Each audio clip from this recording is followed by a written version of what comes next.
right, all right, all right.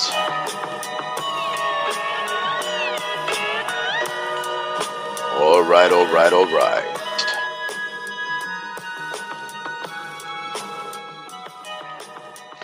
All right, all right, all right.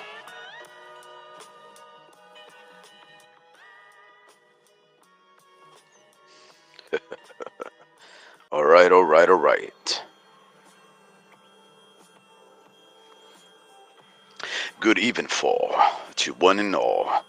This is Warp Speed, your interlocutor and fellow space traveler. I hope you are doing well of health and that you find yourself sane of mind. Well, ladies and gentlemen, I would like to welcome you to a new day, right? A brand new day in the good old US of A. Ladies and gentlemen, today we start to build America to what we hope will be a brighter future, a better world for you and I. Yes, sirree. President Donald Jefferson Peterson Trumpinski, he became the 47th president of the United States of America. This is his second time here leading the country, and he was inaugurated at 9 in the morning Pacific time, maybe 12 high noon for those in the East Coast. But tomorrow will be his very first day in office, leading the country in his second turn. And of course, he had a lot of things to say. And I'm not too sure if you guys caught any of it. Of course, I hope you did.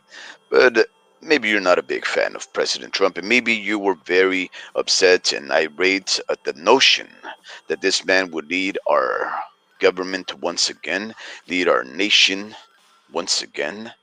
Hey, if you aren't a fan of the man, hey, I appreciate it, right? I can definitely appreciate a difference of opinion, a difference in preference of what good leadership for our nation entails.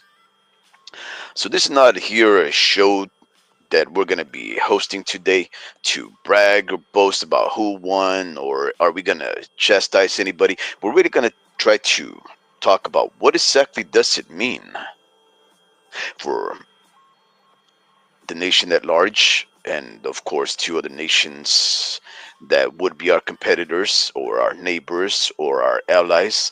What does it mean when a president is dead set in making America great again at the cost of everybody else, right? At the cost of no longer being friendly or playing realpolitik, right? This is a man whose recent passion has been making this country the best thing that it could be. So we're not here to talk down on anybody. We're not here to instigate or arouse any kind of suspicions or animosity between us. We're just here to talk about what it would look like to make America great again. Now, we already know President Donald J. Trump in the way that he's able to lead, right? We had 4 years of him ruling our country and, you know, going around the world trying to befriend people and upsetting others. We had an experience. This is not a brand new venture for us. In fact, this is going to be the second time around that we now know the man who's going to be leading our country, and we're going to see what he can do now, right? Now, this is one of those, I guess, maybe increasingly rare instances where a man has an opportunity to lead the country twice, right? For the most part, for the past, I don't know, 20, 30 years now, it seems that every president elected gets an opportunity to run consecutive presidential stints, right? We had George W. Bush, we had Bill Clinton, we had George W. Bush, we had Obama, and even prior to that, Ronald Reagan, right? There was George Bush, the first, the elder, who tried to run the second time around, and he just nobody trusted him after he started the war over there in Iraq the first time, going against Saddam Hussein. And then Bill Clinton ushered in an era of the double presidency, right? Now, this what we have leading our country now is not new. We know what to expect out of President Trump. For example, we know that he can actually kowtow and cower to the powers that be, even though he speaks against them. How do we know that? Well, because Stephen Fauci, or whatever his name is, Fauci, that little short twerp, he convinced Donald that the country needed to be closed down, that industry had to shut down, that people had to lose their savings, their businesses, they had to lose their sanity, in fact, in order for them to be healthy, in order for him to do the greatest good, right? Now, maybe you agree with that or not. I'm not too sure what you think about that, but that's neither here nor there. That's mostly just trying to get at the point that when Donald Trump talks about how he will make America great again, and he is going to go against those people that would make our country weaker, that would attack our country, that would confuse us, that would miseducate us, that would divide us, like he thinks a certain cabal is after, that whenever we think about that, we know that that's not necessarily the case, because he will cower to those powers that be. We know he is easily influenced. We know that Fauci can convince him to close the country, right? So this is not a guy that's going to come over here and just run roughshod over his enemies. In fact, if it makes a profit and if they scare him enough, like these powers that be scared the rest of the United States and the world at large, exactly, then he will cow down to the pressure. So this is not a rogue that's going to be playing outside the rules of propriety and of proper governments. No, no, no, no, no.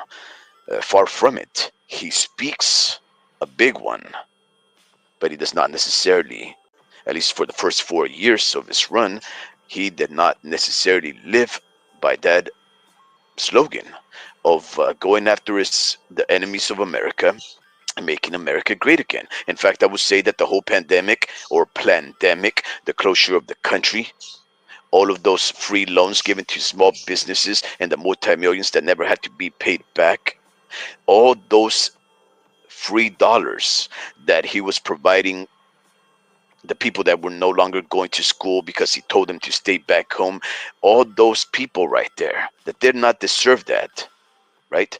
All of those things had harm and they caused perilous actions against our country. So what I'm trying to get at here is that in President Donald J. Trump, although a lot of us do hope that he is the savior of our country, I am here to break it down to you. We know that this has not been the case. We know that when we apply all of our beliefs and hopes and aspirations and these men of business and of wealth, they always disappoint. It is the power that drives them to these positions. It is the grace that accompanies that power that changes who they are.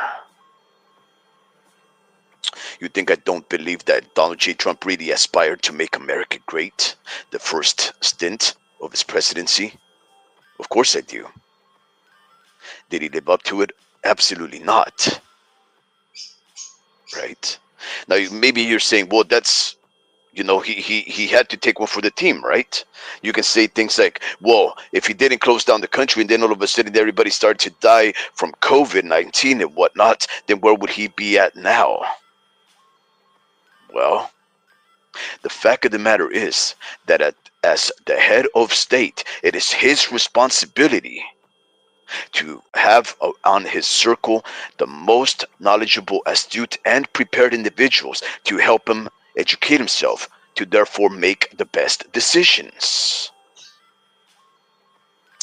When Donald J. Trump decided to close the country because of COVID-19, even though he had talked about a deep state cabal, New World Order agents, and communists and Marxists, and people that were going to attack the country from within, he should have realized that a pandemic would have been the perfect way to attack the country and to weaken us. And what did he do? He told us, take the jab. It's for the better. We are closing down the country at the cost of small businesses going bankrupt. But it's okay though, because I will give you a small business administration loan that you can ask for millions of dollars, and you don't have to pay nothing, not even the interest. Imagine the increment in our national debt for having given so many businesses millions of dollars. Imagine how much indebted a country became, right? When he was giving all the families $4,000, $5,000, $7,000 for each child that they had, because he told the nation that the safest way to become educated in the current milieu, in the current era of virology and aerial weaponry, aerosol attacks and whatnot, was to stay at home. So he gave a bunch of free money, even to people that didn't need it. All you had to do was have children, and they would give you money. Now, I'm sure you had to not surpass some kind of a threshold or otherwise, because, I'm sure that the multimillionaires didn't qualify for that kind of subsidy, that kind of financial aid, right? For keeping your children at home and being educated through modern means like remote education, Wi-Fi connectivity, and things of that sort, right? But the fact of the matter is that all of those things really took a toll on our education system. Not only on the systems of education, but in fact on the progress of our children's education. Being isolated and no longer being social creatures, children that need to be outside and play with the children in order to develop social interactions that will help them develop into strong individuals that will live in a community. The sacrifice was stay inside, stay indoors, the air is toxic, you can die.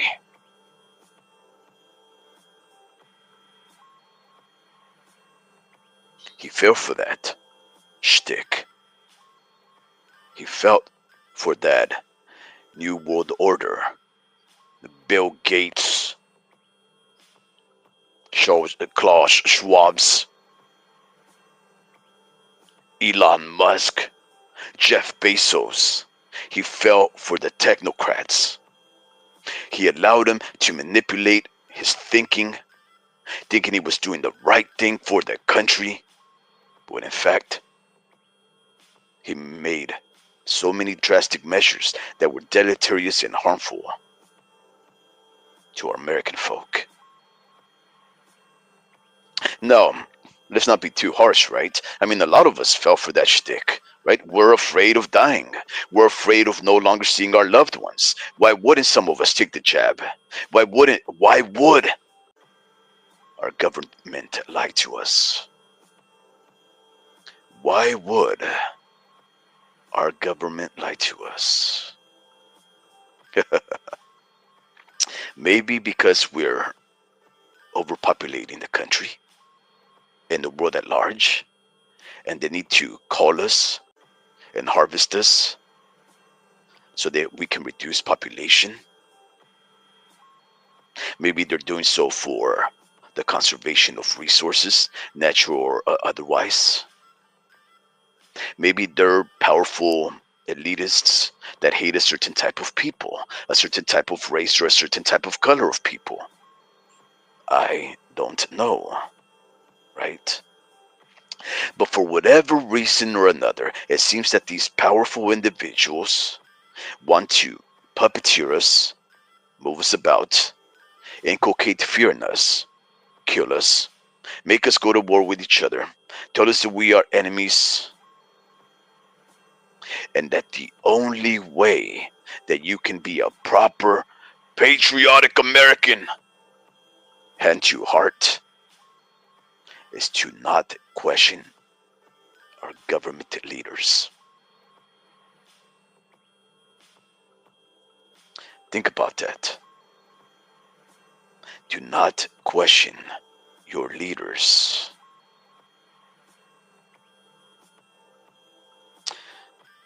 Religions, churches, they don't want you to question, right?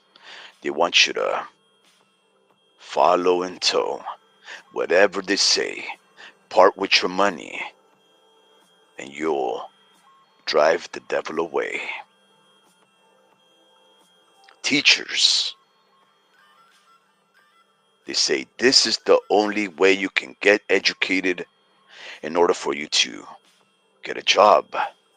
And we all want jobs in the future, right? You don't want a robot to take your place in industry, do you? So you do whatever your leaders tell you to. So pardon me if I'm a bit skeptical and reluctant of believing anybody, Reds or Blues, Republicans or Democrats. Pardon me for no longer falling for that shtick. But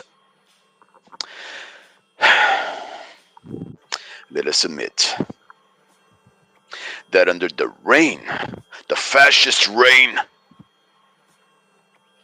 of the Republican Party, our country was really going down the drain.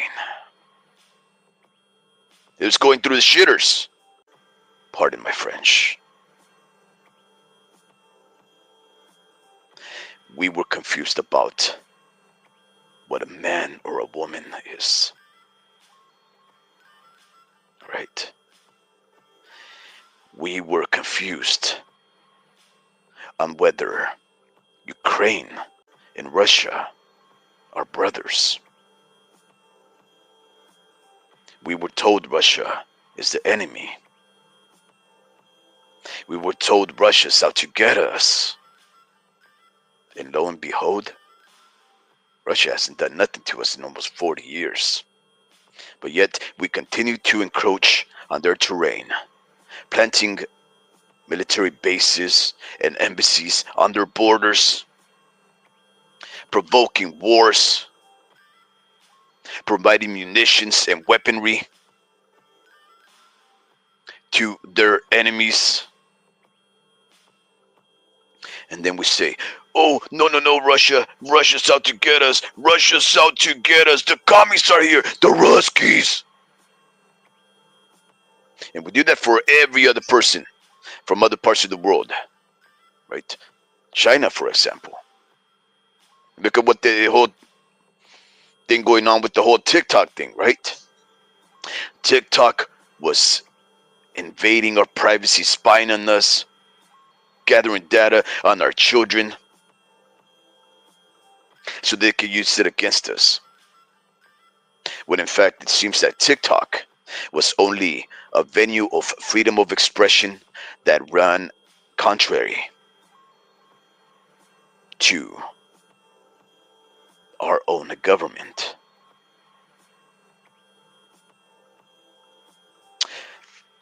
Mr. Vince Vargas, a good even fall to you, sir. Live long and prosper, you too, Vince, the homie Ricky. What are we talking about today? It's just a rant, buddy.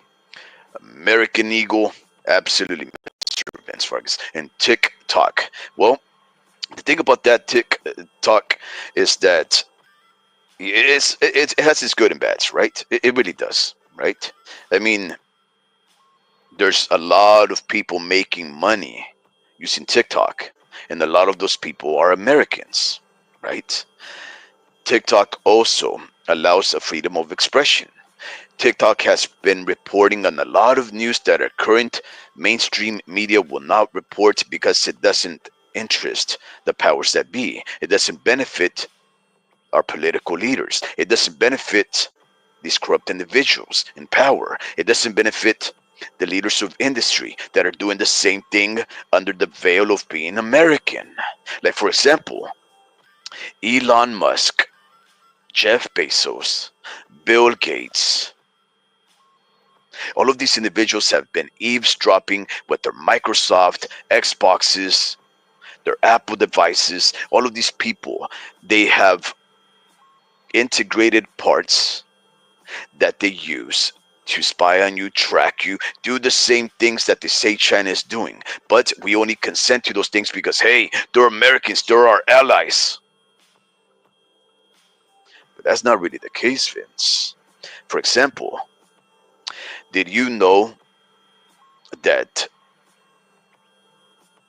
Meta, Facebook, Instagram, all of those things continue to eavesdrop you, but yet they feed you whatever kind of algorithm that they think benefits you? Let me give you an example of how that works, right? I'm a, I forget what that word is called, right? But I like intelligent women, right? That's like a big turn on for me. It doesn't really matter, what they look like so much as they are intelligent. Now, if I can find an intelligent woman with a beautiful body and a good personality, I mean, luck, right? I mean, that's heaven sent for me, right? But it doesn't really matter if they're short or tall or black or white. As long as they're intelligent, they'll get a pass from me. I'm only talking like this because my wife's not here. Right? But anyways, going back. If you go and you go into your Instagram, right? And they feed you little videos or otherwise you start searching things, this algorithm is just gonna take key terms and little hearts that you give thumbs up or you comment, and then it starts creating this profile of you. It is really that, a profile. It creates a profile of you, and next thing you know, the profile is like a positive feedback. It continues to feed you images and other videos that have some association, direct or otherwise, with the things that you have hearted or liked or commented on, right? But before long, they start introducing you things that are only remotely associated with the things that you're interested in, right? But they're close enough that they just get a little pass. And next thing you know, you just give it a chance because, hey, we're here to grow and we're here to educate ourselves and we're here to see what the world has to offer, right? So, like, for example, I'll give you an example, right? So I guess I started to click on female toes or something, right? Like women's toes or whatever, French pedicure, whatnot, right? And all right, next thing you know, I start getting more pictures of beautiful women and the pose, right? Laying in bed or showing their toes or clipping their toenails, whatever, right? But of course, I was probably the very first thing that I hearted was going to be a Latina with pretty feet, right? Next thing you know, they showed me a mix of a Latina and a black girl. And next thing they showed me a mix of a Latina and a white girl, right? Now they start changing color, okay, but they're still pretty enough, and they got toes shown right there, so I give it a little heart. And next thing you know, they start getting heavier sets, and now they're looking different. They'll have freckles and all kinds of stuff, right?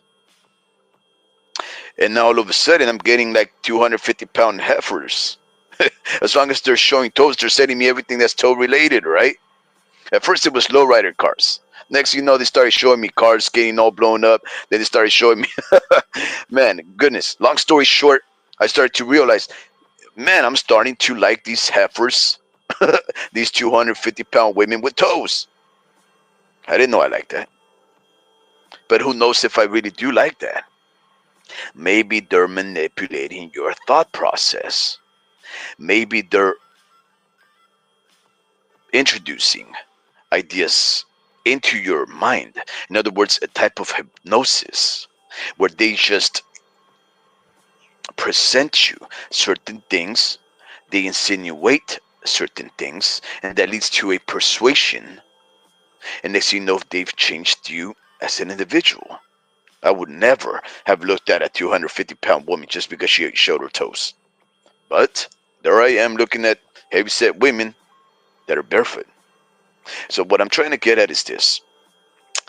These people, just because they're American and just because these social media platforms may originate here in the United States by design or by their programming or otherwise, does not mean they do not have ulterior motives to contaminate your mind, destroy you, track you, or spy on you like our would-be enemies in China would. So yeah, absolutely F-U-C-K TikTok, but also absolutely F-U-C-K Instagram and Facebook and all of these platforms that they tell us that they're only there to make our world a better place, when in reality, they're only corrupting and persuading and changing our being. Mr. Vince Vargas says price of eggs are going up, chicken shortage. Yeah, well, I don't know if you know why that is, Mr. Vargas, but the fact is there was a person that became sickly of H1B1 related symptoms. In other words, not of H1B1, but of symptoms related to the bird flu, right? The bird virus. And because of that, the government decided to preemptively slaughter millions of chickens, of egg hatching chickens, because one person became sick of symptoms that are similar, but they never confirmed that they were flu virus, a chicken flu, a bird flu, avian flu. They never said it was that. They just used that as a pretext to kill off a lot of livestock, to therefore inflate the price of eggs. And I don't even know if it's not necessarily a cabal of chicken farmers that are doing it on purpose, right? Get together and say, we'll just come up with some kind of a ruse in order to kill off all these animals and then make it so that we can inflate the price, make less workers work for us. Because guess what? Now that President Donald J. Trump is promising that he's going to be sending ICE and immigration to get all these illegal immigrants or whatnot, or as long as they look illegal or brown or otherwise, they're going to drive them out of the country. Guess what? That means there's going to be a lot of brown faces that are not going to work for Foster's Farms or Taylor Chicken or all of these other places, right? And they already know what's going on because they work together and they know the policies of President Donald J. Trump. So he says, you know what, we got to figure out a way that we can make money, knowing that Mexicans and other Central Americans will not come over here to work for us because they're going to be afraid to show up to work. So what do? Let's kill the chickens, make the price inflate 3-4 times. And these Americans, they're suckers. They won't even question it. The prices of eggs are not going up because of some kind of a scarcity. That is natural. It is an artificial decimation of our food supply. Mr. Vince Vargas, they're starting to starve us. The homie Ricky says, all we need is beans, rice, and squash. Yeah, well, you're of Mexican descent, right? But Not everybody has the same culture. Not everybody has the same palates for taste. So not everybody is going to be doing the same thing as you. They might like rice, they might like squash, but they might not eat beans. They might like beans, but they might not like rice or squash. This is the thing about America, right? The good of US of A. It is a capitalist society that, in a capitalist nation, in order for capitalism to thrive and to survive, in fact, you need variance, you need differences, you need competition. You cannot have just one thing. We need to have a variety of things in order for us to choose. If you limit what things we can purchase, capitalism is not a stretch far from socialism or communism.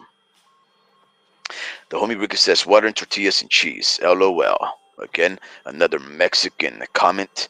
The homie Ricky says she better not hear you. Nah, she better not. She doesn't even like my voice. She says, that's why I don't like your show. It sounds horrible. You have a horrible voice. Mr. Vince Vargas laughs about burritos and whatnot. Yeah, so you know what, guys? That's my little rant about Donald J. Trump. There was a lot of other talks that I wanted to get into, but it seems that homie Ricky and Dream are not going to partake. Um, Actually, you know what? Let me see if I could send this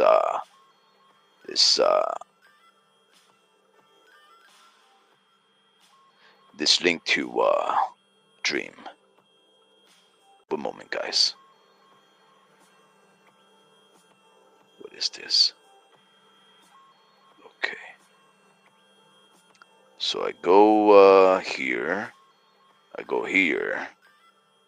I go here. Go. Let's see if this.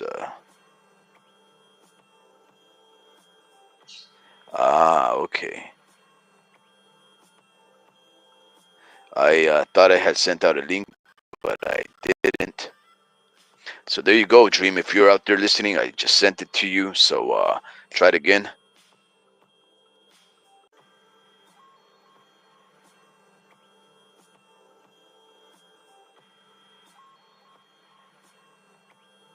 Okay.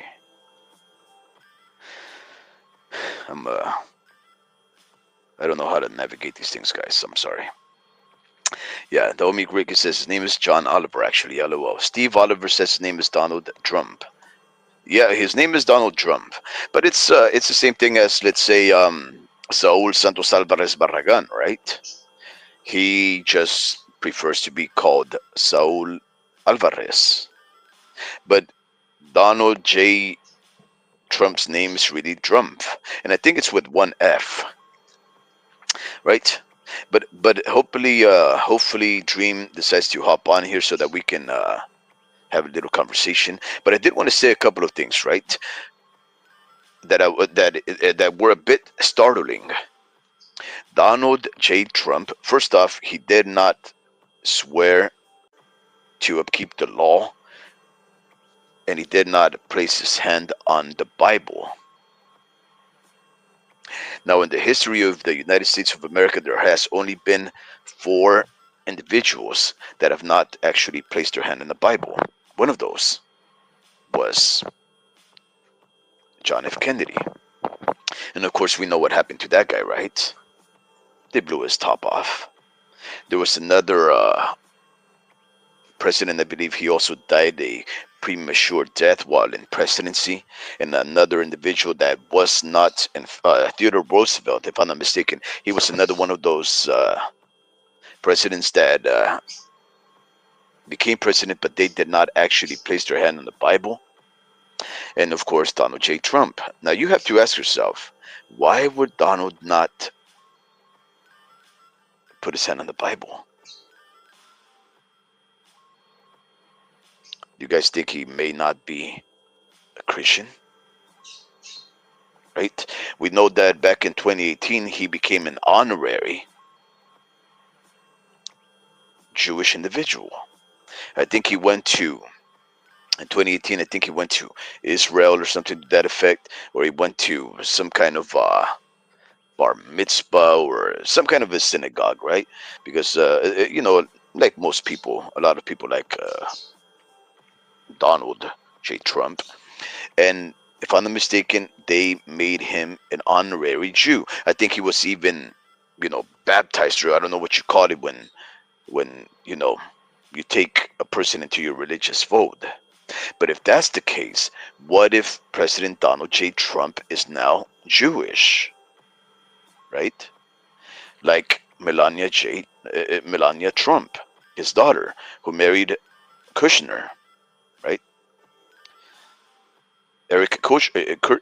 Kushner, who is Jewish, two nationality individual. He is a national of the state of Israel, the nation of Israel, and also of the United States. So he has dual citizenship.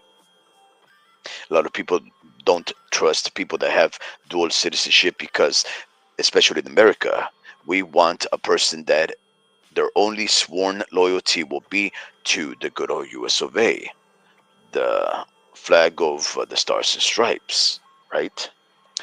She converted to Judaism, and I believe in 2018, even whether we believe it or not, perhaps Donald J. Trump may have converted to Judaism. So a Jew would never have placed their hand on a Bible and sworn allegiance to our nation under a Christian Bible.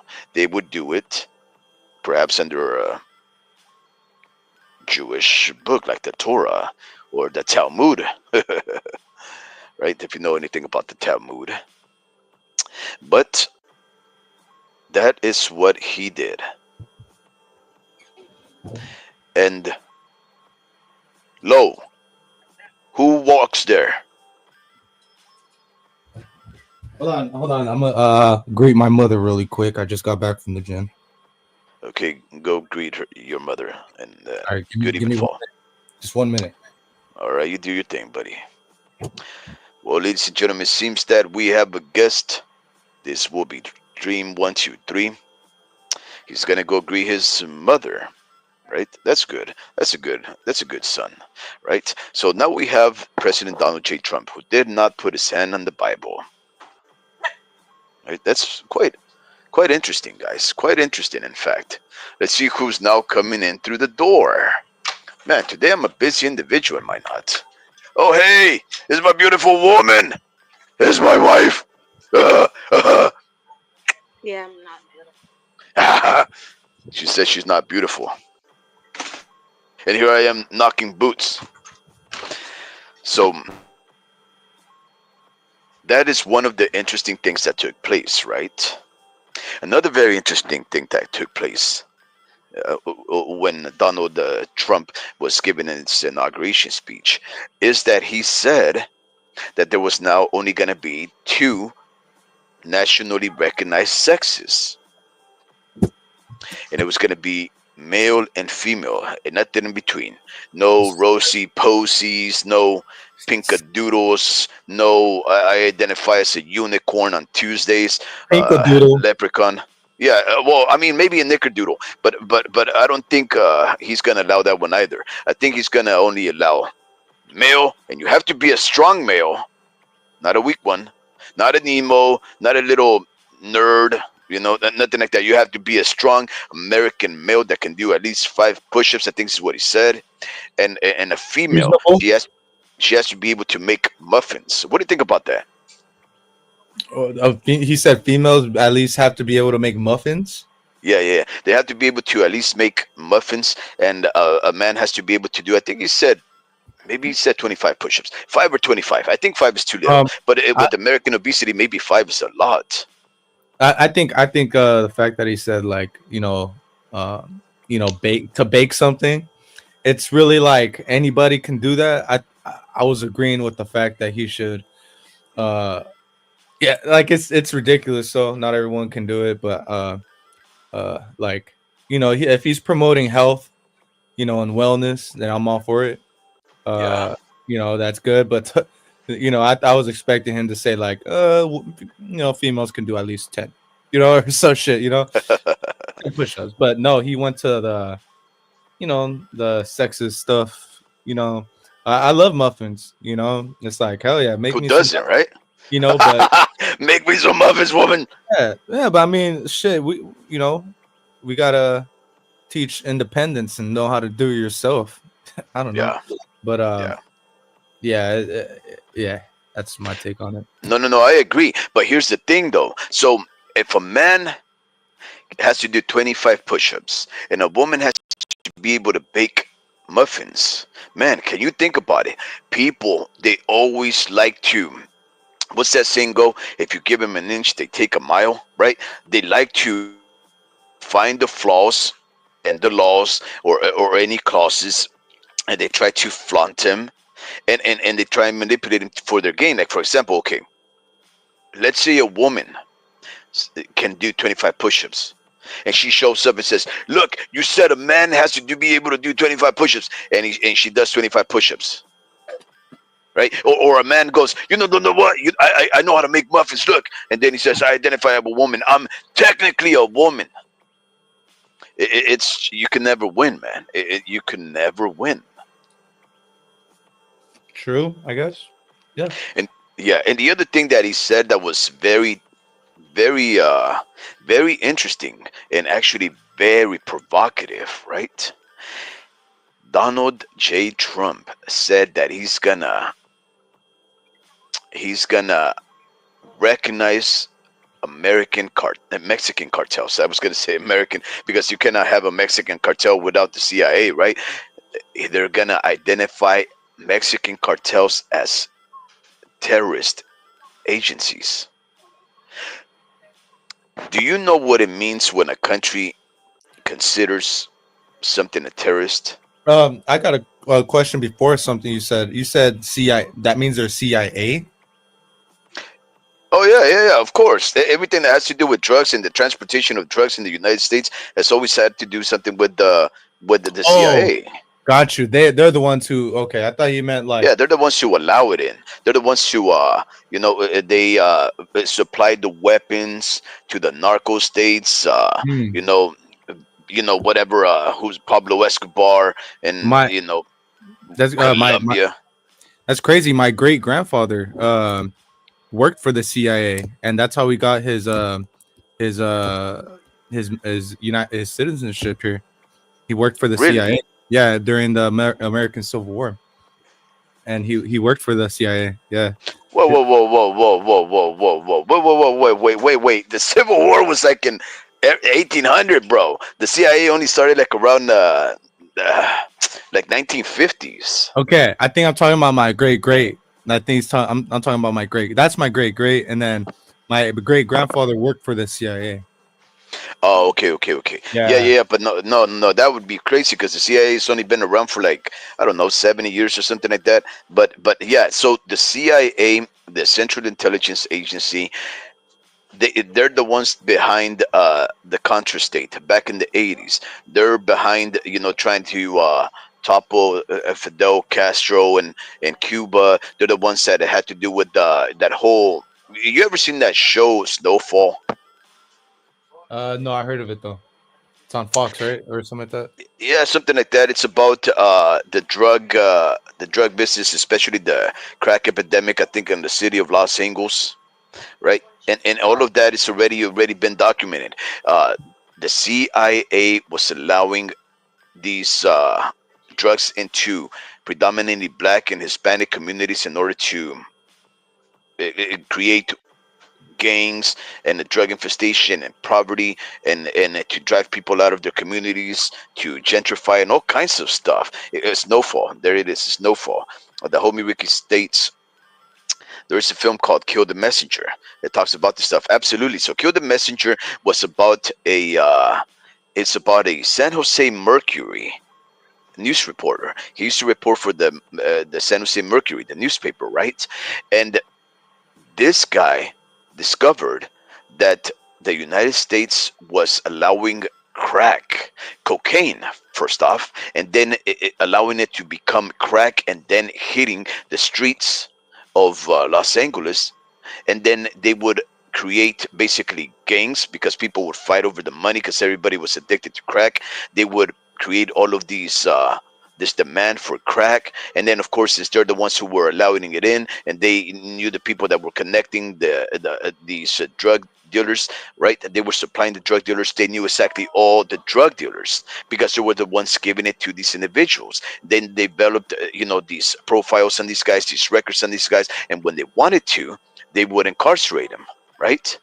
And in the meantime, they were always on top. There was not one drug dealer that they did not know because they were networking with them.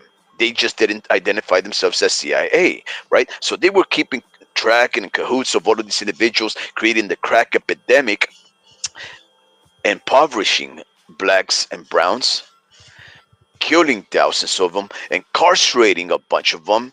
And in fact, the funny thing about it is this: they manipulated every single thing that had to do with drugs in order to incarcerate these individuals of color for the longest of time. Like, for example, most famously, they made it so that crack cocaine, which is the same thing as cocaine, except that, just uh, made stronger, right? They made it so that crack cocaine, just 1 ounce, meant like 10 years of federal time. But yet, regular cocaine, it was a slap in the wrist and a fine for some people. And you're probably asking, well, why? Why would they penalize differently the same drug? Well, because cocaine was a drug of choice for the white man, and crack was the drug that was being spread out in the black communities. In other words, they were giving stronger drugs to the black man so that they could kill themselves and incarcerate him for the longest of time, even for smaller amounts than if they carried cocaine, because white people loved cocaine, but they never did crack, at least not in big numbers. But yet, black people did crack because it was very cheap, and of course, black people in these communities were very poor, so they could get that. But yet, cocaine, even though it was weaker, was much more expensive. And who was the one doing the cocaine? The musicians, the Hollywood actors, Hollywood directors, and all those people. So they were basically killing off the black man. I This feel like is it. if you're poor, like people didn't really fall in love with that drug, you know? Like they were too impatient with their finance, well, with their financial position, and it's just they want some harder to, forget about the hardships that they're going through. With white people, it's like they're living on a high. I don't know, it just, the rich. It's not really like white people, I guess, but it's more like the rich, that like that drug. I feel Mhm. like. I feel like. Yeah, And if you could yeah. think about the mindset that comes with it, it's like these guys are so high off of life. Like having those drugs inside your system will go in and out of your system in a day. You know. Yeah. Yeah, yeah. So it's just a very, yeah. So homie Ricky, he knows a little bit more about this because obviously he's talking about it in the comments. He says the journalist's name was Gary Webb. He told a story to kill the messenger. It became a movie based on true story of a reporter at the San Jose Mercury News who covers the CIA's role in arming the Nicaraguan Contras. Then became the target of a smear campaign. Exactly, they destroyed him. They Why? said the government came against this individual. The Mercury had to release him after a long time because they said that he was like, I can't remember what they said, that what kind of crimes he was committing, or that it was some kind of like an anti-American instigator. And if I'm not Mm, mistaken, he ended up quote unquote taking his life, mm, right? But after basically losing everybody, his family, turning his family against him, losing his children, making him live in a hotel, and then he may not even have killed himself. There is a yeah. stupid MFer by the name of Charlie Kirk that states that the black people's culture of violence and drug use is responsible for You fathers just being locked up in prison. you That's said MF. yeah, MFer. Okay, okay. I thought I was like, I thought, and like you said like a gang, but yeah. And he doesn't want to admit that the CIA redlined and took out their jobs and fed them drugs into their communities, which led to minorities to sell drugs to be able to make money and feed families. Once the jobs were outsourced and redlining, and he wants to say that it's black people's culture that gravitates him to violence, and hence that's why the fathers are locked in prison. Shaking my head. Yeah, so the plight of the black man, for the most part, especially in areas that have historical drug usage or problems with drugs and gangs, a lot of it has to do with the American government's creation of the CIA and their program to bring in drugs to our country. In fact, the same thing's happening with fentanyl. Fentanyl is opium based or a poppy opium based drug that the US government allowed to become an acceptable form of pain killing for a very rich Canadian family, right? Uh, they this rich Canadian family that were into the pharmaceutical industry, they devised a plan to relieve the pain of many people by trying to introduce to the market a pill that they said had the same effects as opium and morphine and oxycodone and whatnot, but it did not have the addictive properties. Now, the history of opium, right, is one that's hundreds of years. In fact, I believe the British in China went to war one time because of opium, the poppy seed, right? Well, I heard they called it opium because it rhymed with hopium. They gave them hope. No, I'm just kidding. I don't know why. Come on. It rhymes with copium. Yeah, copium. Yeah. so, okay. So the poppy, I don't know if you know this, but the poppy, saludos el pachuco, good even fall to you, carnalito, or carnalote, depends on your age, but good even fall to you, right? I hope you're doing well of health and sane of mind. But opium, the poppy, in Spanish is called amapola. And we know this because over there in Mexico, my grandparents used to have it. It's actually a very elegant plant, right? Oh, is it? It's a, oh, it's beautiful. It's like a little bush of flowers at the bottom. It grows a very long stalk, like just a very thin long stalk. No Mm-hmm. offshoots or nothing, just go straight up. And then right at the top, it has like three little flowers. And then right at the top, there's a little bulb. It looks very circular. And then it starts to flare out to the tip, and then from the tip there comes this very beautiful five petal flower. I think, if I'm not mistaken, I think it's yellow or red, or maybe it's in multicolors, but it's very beautiful. It's just simple, elegant, really no different than, let's say, uh Poppy seed. no, not the poppy. What are, Mo, what are those things called right there? Those flowers. Oh man, everybody has these flowers at their house. It's like, let me see, what are those flowers called on top of the You're talking about I only know e- this because of the weed. no, no, no. Everybody has these flowers. It's like a flower that an orchid, right? Hmm. You know how an orchid only has a few flowers at the bottom. I mean, few leaves at the bottom. It has a very long stalk. There's really no offshoots, no branches coming off of it, and then right at the tip is where it starts to flower.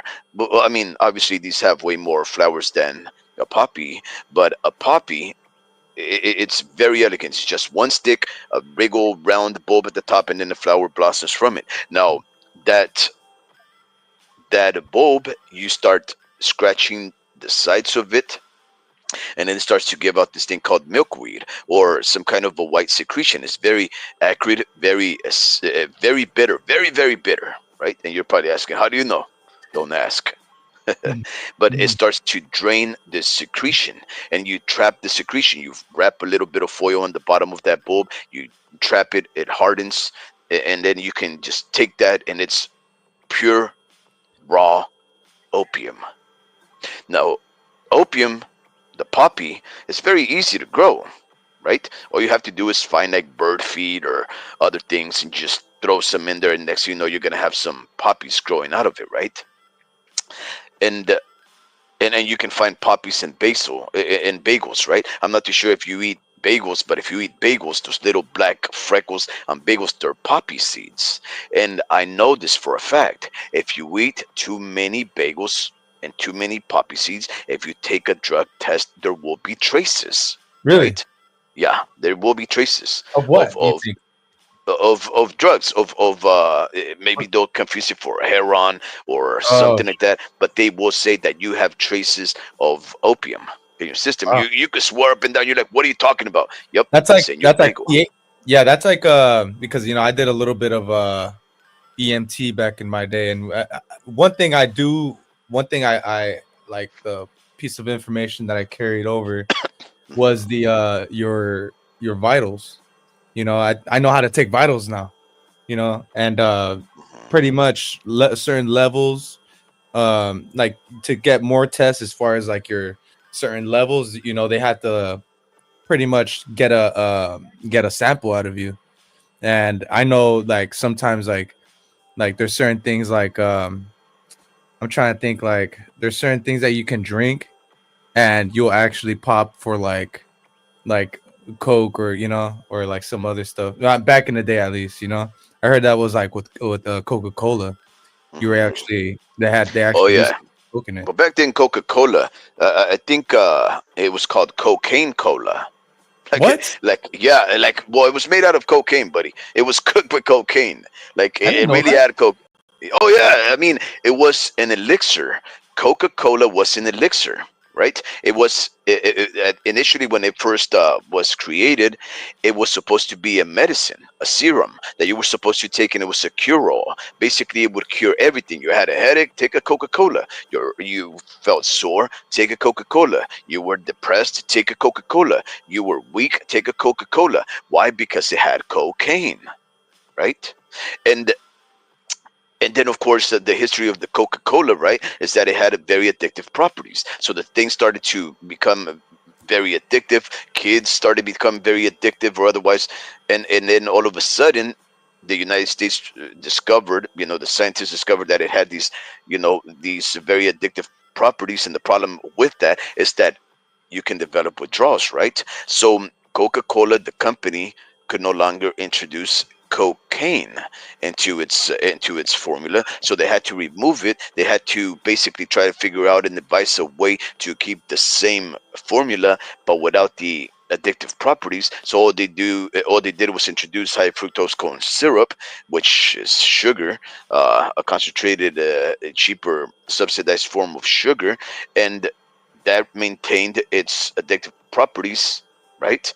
But they just removed the coke, and they removed the cocaine part, and they just removed it to coca, so that they wouldn't have those negative connotations of addiction and drug use and otherwise, right? So that's the whole history of cocaine. It's much more interesting than that 10-second breakdown that I just gave you, but it really did have cocaine. Wow. Yeah, I heard something within those memes, but I didn't know it was named uh Coca-Cola. I mean Coca-Cola, whatever you just said right now. Cocaine cola. Yeah, Yeah. yeah. Yeah, that's crazy. But yeah, I always knew that, my mom, she's an oncologist and she orders drugs. And so I know the stuff that she orders, and she orders heroin, she orders, pharmaceutical drugs. And that's Controlled ever substances. yeah, ever since I was a kid, I knew that these street drugs were actually pharmaceutical drugs too, and there's actually pharmaceutical drugs to counteract a lot of these drugs. It's all in the periodic table, and Mhm. certain chemicals offset each other and all this. So I always knew that. It's just you learn something every day. The poppy seeds is just one of many things that you can eat and trace for. Mhm. So Yeah, we yeah, have, yeah. when we take cough syrup or whatever, that stuff has some bad shit in it too. Oh, yeah, So yeah, yeah. Promethazone. yeah. So all of those things have uh, properties of opium. That's why Oh, even you that get. too. Yeah, yeah, yeah. All of them. Promethazine. Oh, the purple drink, all of that has the same uh, addictive components, the very strong narcotic pain killing effects of opium, but except in what they call lesser degrees, right? Like, I mean, they're not going to be able to just give you promethazine with raw opium power. No, no, no, right. not at all. They're not going to do that because FDA you'd be, well, or yeah, you'd become addictive immediately. You might even die, right? not the So FDA, but the whoever Food and Drug regulates Administration or the whoever Centers for regulates that. Disease, yeah, Yeah, maybe Food yeah. and Drug Administration does actually. The I was FDA, yeah, yeah, Food and Drug Administration. yeah, yeah. Okay. So So the Food and Drug Administration in the United States government allowed a Canadian family to basically try to create an opium based product that they said would not carry the addictive properties and that they could use it, right, to neutralize pain. And for the most part, oxycodone, hydrocodone, Tylenol 3 with codeine, and all of those things right there, they're very effective at pain management. Now, most of these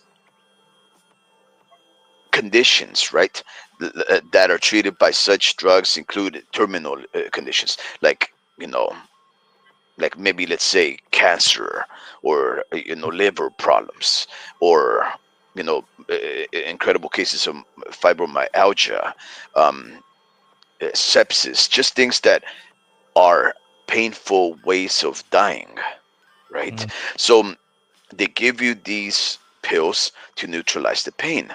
Now, you're probably saying, well, that's not a bad thing. Absolutely, that's not a bad thing. You want to develop a quality of life, and under the pretext that they are allowing you a better quality of life with less pain and an ability to do more, like move about, enjoy life, travel, and things of the sort, instead of just being stagnant and bedridden. What they do is that they give you those products under those pretexts, and of course, they tell you and they convince the government through money, obviously, little kickbacks, that they're going to do the greater good. But the plan oh, all along was to introduce these chemicals, these drugs, knowing full well that the research had indicated that they still carried incredible amounts of addictiveness to them. but sorry, but like You I know always do that, man. You so inopportune. You always interrupt me right when I'm cooking, bro. because you click something into my head. Okay, what Um, was that? I'm not we can I'm not trying to change the subject up, but just leave a little tab is that way we can come back to the tab when we Hmm. talk boxing. Yeah, I'm just messing Uh, with you, man. yeah, no, we can come back to this tab I'm about to say.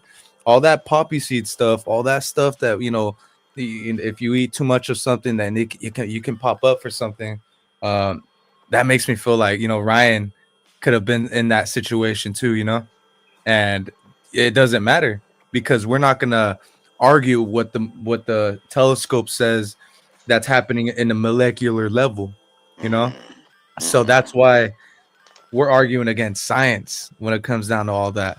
Uh, so like, yeah, just talking about health, it kind of reminds me of all that. Like, dude, like a lot of this shit we eat, we don't know what's in it, and it comes in and out of our system. We never find out what's actually in it. But yeah, just throw that out there a lot. Yeah, This drug stuff is big. A real big deal. yeah, Not yeah. just in boxing, but a lot of other fields. No, you're Almost. right. No, you're right. And you know what? I was just giving you crap, right? Like I was not really being bothered about the fact that you wanted to chime in and provide an opinion. Absolutely not. I was just giving you crap. In fact, that's the reason why I invited you guys, because I tend to ramble on and just go, and you guys are very succinct, and I get too involved in the details. So no, that's great. That's a great Yeah, interjection. El Pachuco says many wars have been waged over opium. I bet, right? Wars, right? Like literally, like country versus country have been like they've documented wars over this shit. Um, yeah, the history of opium is very interesting. Yeah, dude, just and they had the balls to put that in the bagel. It's crazy, And they said, "Yeah, it's all right. It's all right. We put that in the bagel. It just, what's it for? No, just just looks nice." It just looks. Well, Yeah, I mean, I, you don't, I, you I don't don't taste think. anything. It's overrated. Yeah, yeah. So this company will actually, by this family, they really destroyed America. They, especially the white man, Mm, the Southern folk, the mm, Appalachians, mm. the Midwesterns, right? Because they were giving a lot of kickbacks. They were giving a lot of kickbacks to certain governors to allow them to sell hydrocodone or oxycodone or whatever, right? Derivatives of opium. And they were selling them under a controlled substance, right? Well, actually, not necessarily under a controlled substance, really, because they are very strong. But the whole shtick of it, the whole premise behind their acceptance was that they did not carry the addictive properties, right? So they were much safer than, let's say, the other kind of drugs. Of course, that became a absolute lie. These patients were reporting that they were living their best life because they weren't feeling anything, but they were coming back with withdrawals saying, "Doctor, doctor, I need to continue living my best life." And that became a cycle of addiction. Next thing you know, everybody's dying of them because you cannot get enough about opium. And literally, tens of thousands of people died because of such things as opiate addiction. And these people, they got sued, right, in the multi-millions. But the thing about capitalist society, right, especially under companies that call themselves trust or limited liability corporations, LLCs and whatnot, is that they could get sued, but they never get sued for everything that they made, right? Like this family probably made about $10 billion or more killing Americans, and they probably only got, I don't know, maybe fined 100 million. Let me ask you something. Do you like those odds? If you can kill people, make billions, and only get slapped a couple of $1 million in fines, is that worth the risk to you, Dream? Absolutely, Uh, right? Think about it. You're not going to jail, bud. You're not going to jail. oh, You're that becoming was a gonna, multi-billionaire. that was gonna be my question. Am I going to jail? No, I'm just kidding. But nah. They never go to jail. Yeah. I mean, like, do they know they're doing that? Like, do Well, they know like their actions are causing deaths? I think there's just too many pieces are being moved around, like with the laws and all this. Like, I feel like, exactly. They do it through the legal system.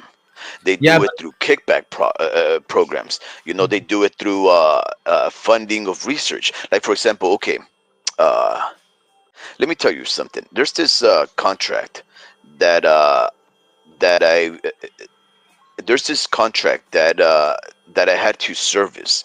It has to do with this big pharmaceutical company, and the pharmaceutical company produces certain literature to what they call quote unquote educate their user on their product, right?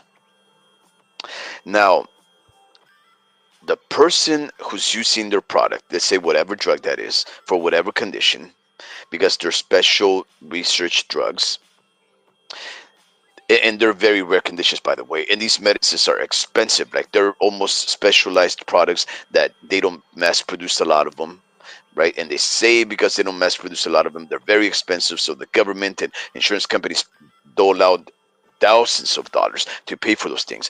Anyways, in order for you to get these prescription drugs, you have to register with that company that produces and manufactures these drugs. And then the company reaches out to you to ask, out of research or curiosity or for your best interest, they say, are you suffering from any side effects? Are you know, you feel better from 1 to 5? What would you say your quality of life is? now after using this in comparison to before, and they start gathering all of this information, right? And the first disclosure that they give you at the beginning is this: part of the information that in education that we will relay to you in this conversation may be funded by the manufacturer of so and so drug, right? So think about it.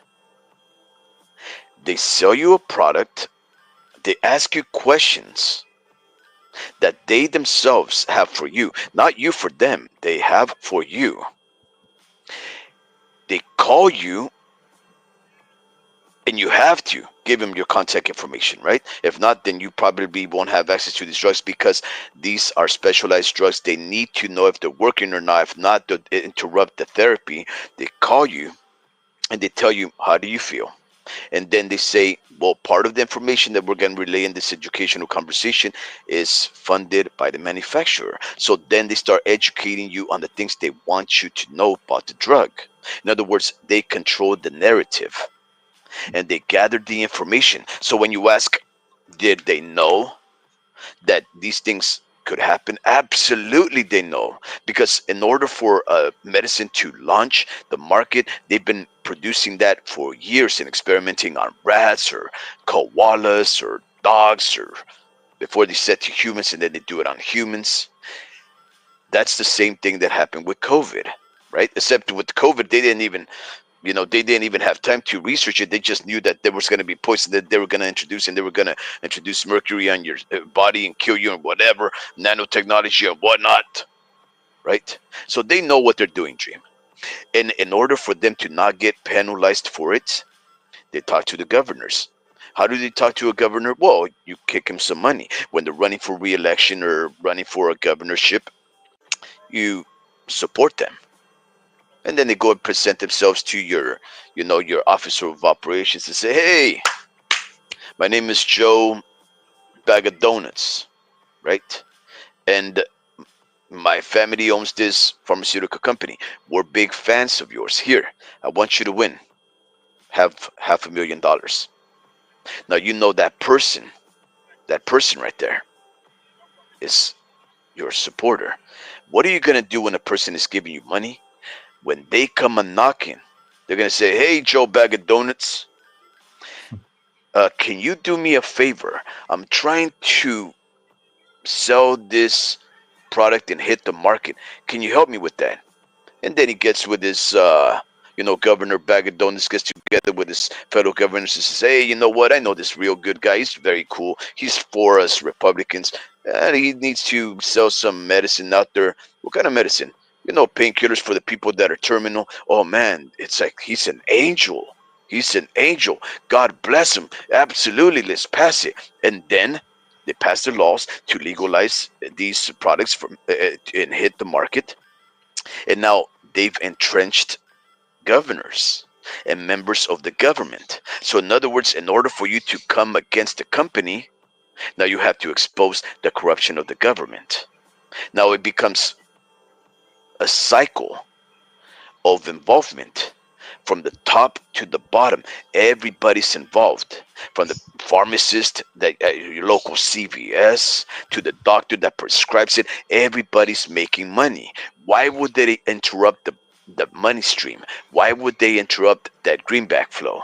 They won't, because that's what capitalism revolves around: the making of money. And as long as it's legal and somebody signed on the dotted line and says that they can sell it, they're going to continue to do it, right? So this is the reason why these companies are allowed to go and kill Americans for profit. Companies like Monsanto, Meta, Instagram, Facebook can spy on you. Why? Because they already have the politicians in their back pocket.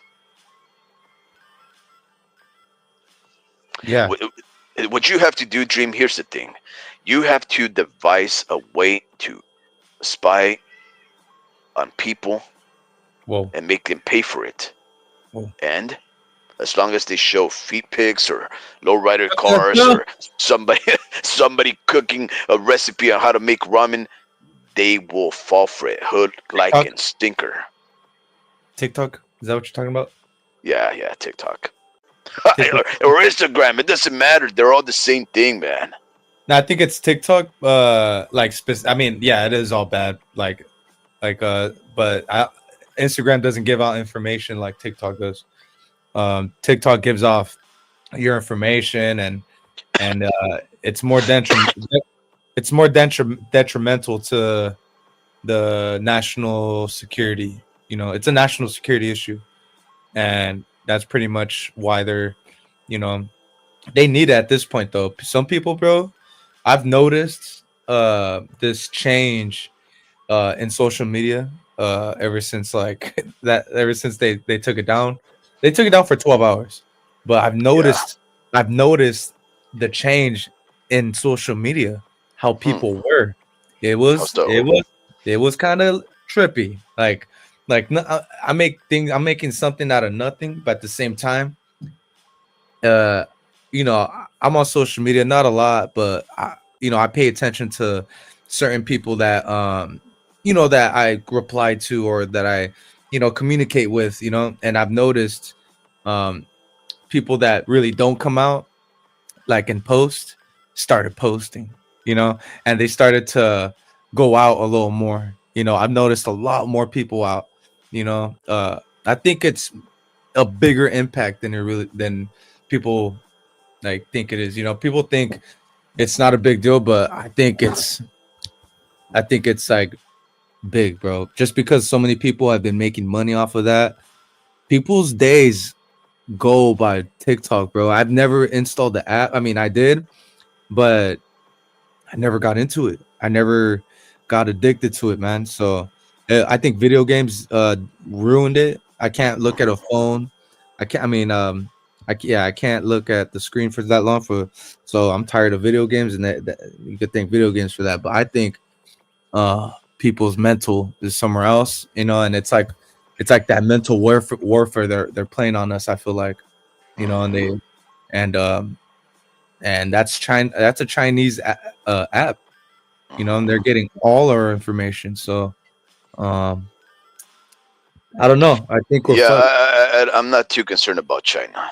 China is thousands of miles away from us, right?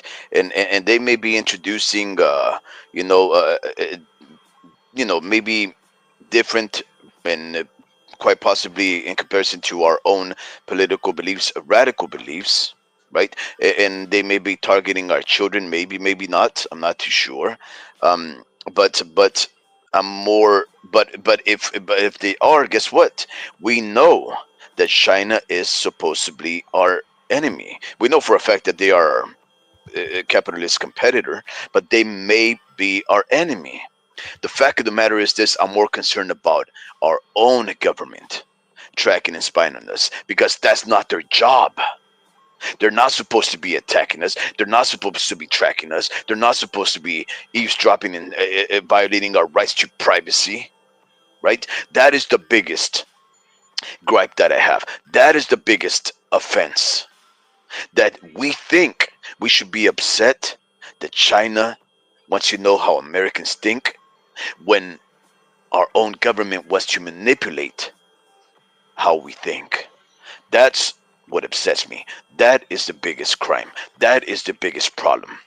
Instagram, Facebook, all of these places are much more dangerous to us in Western society than China, because China ain't gonna be knocking on our doors and saying, "We are the government. We're here to take you in." They're not gonna do that.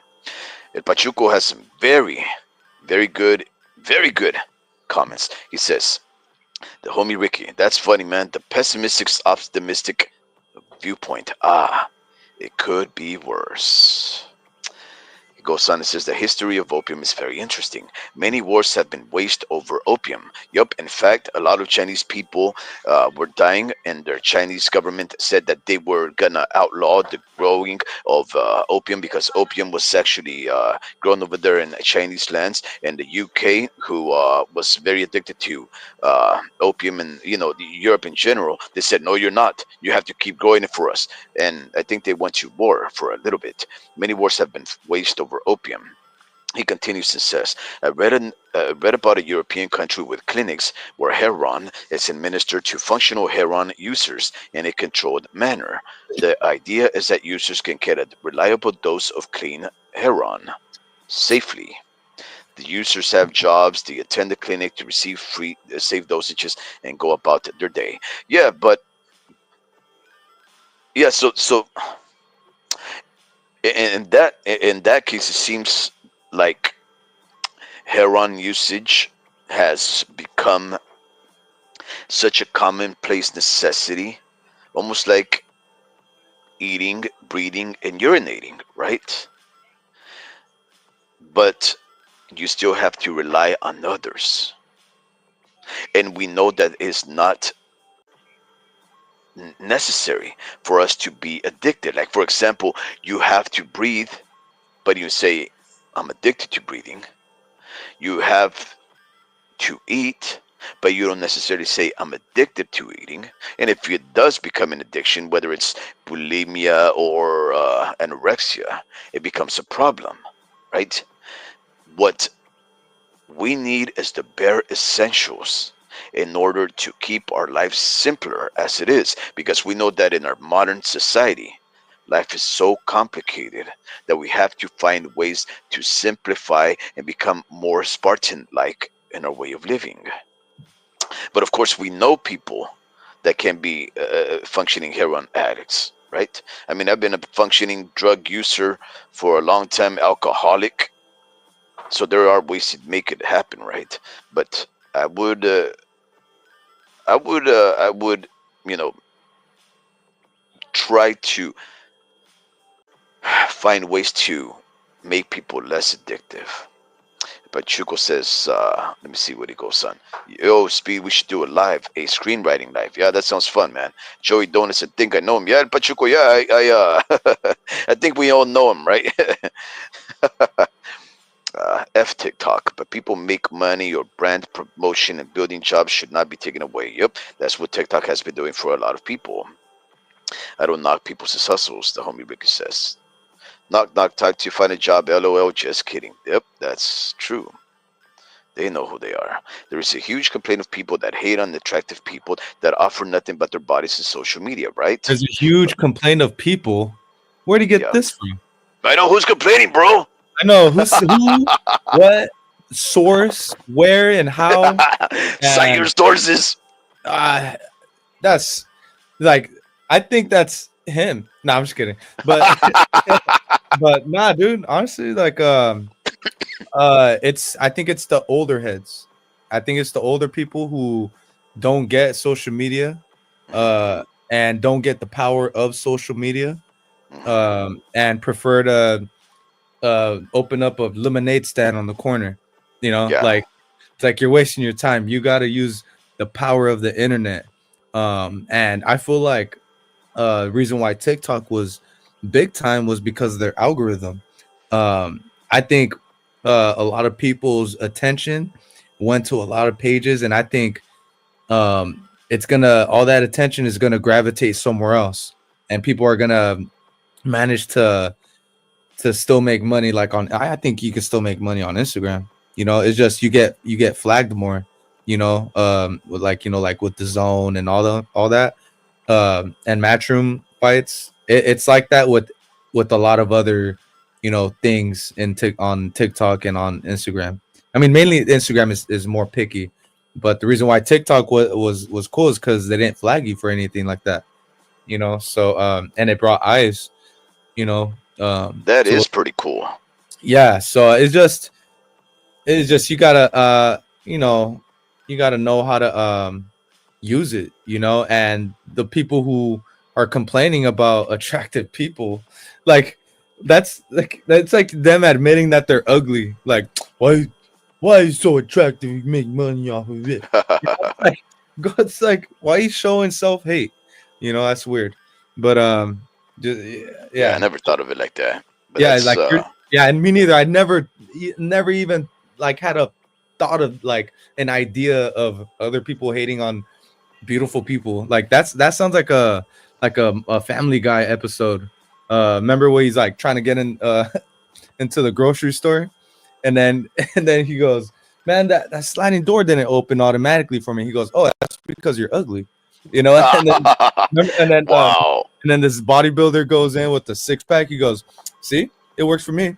And then that dude start, you know, that reminds me of that, you know. So of Yeah, course, I guess I didn't see that episode, but yeah, yeah. It said so he goes. IG is lame as fuck.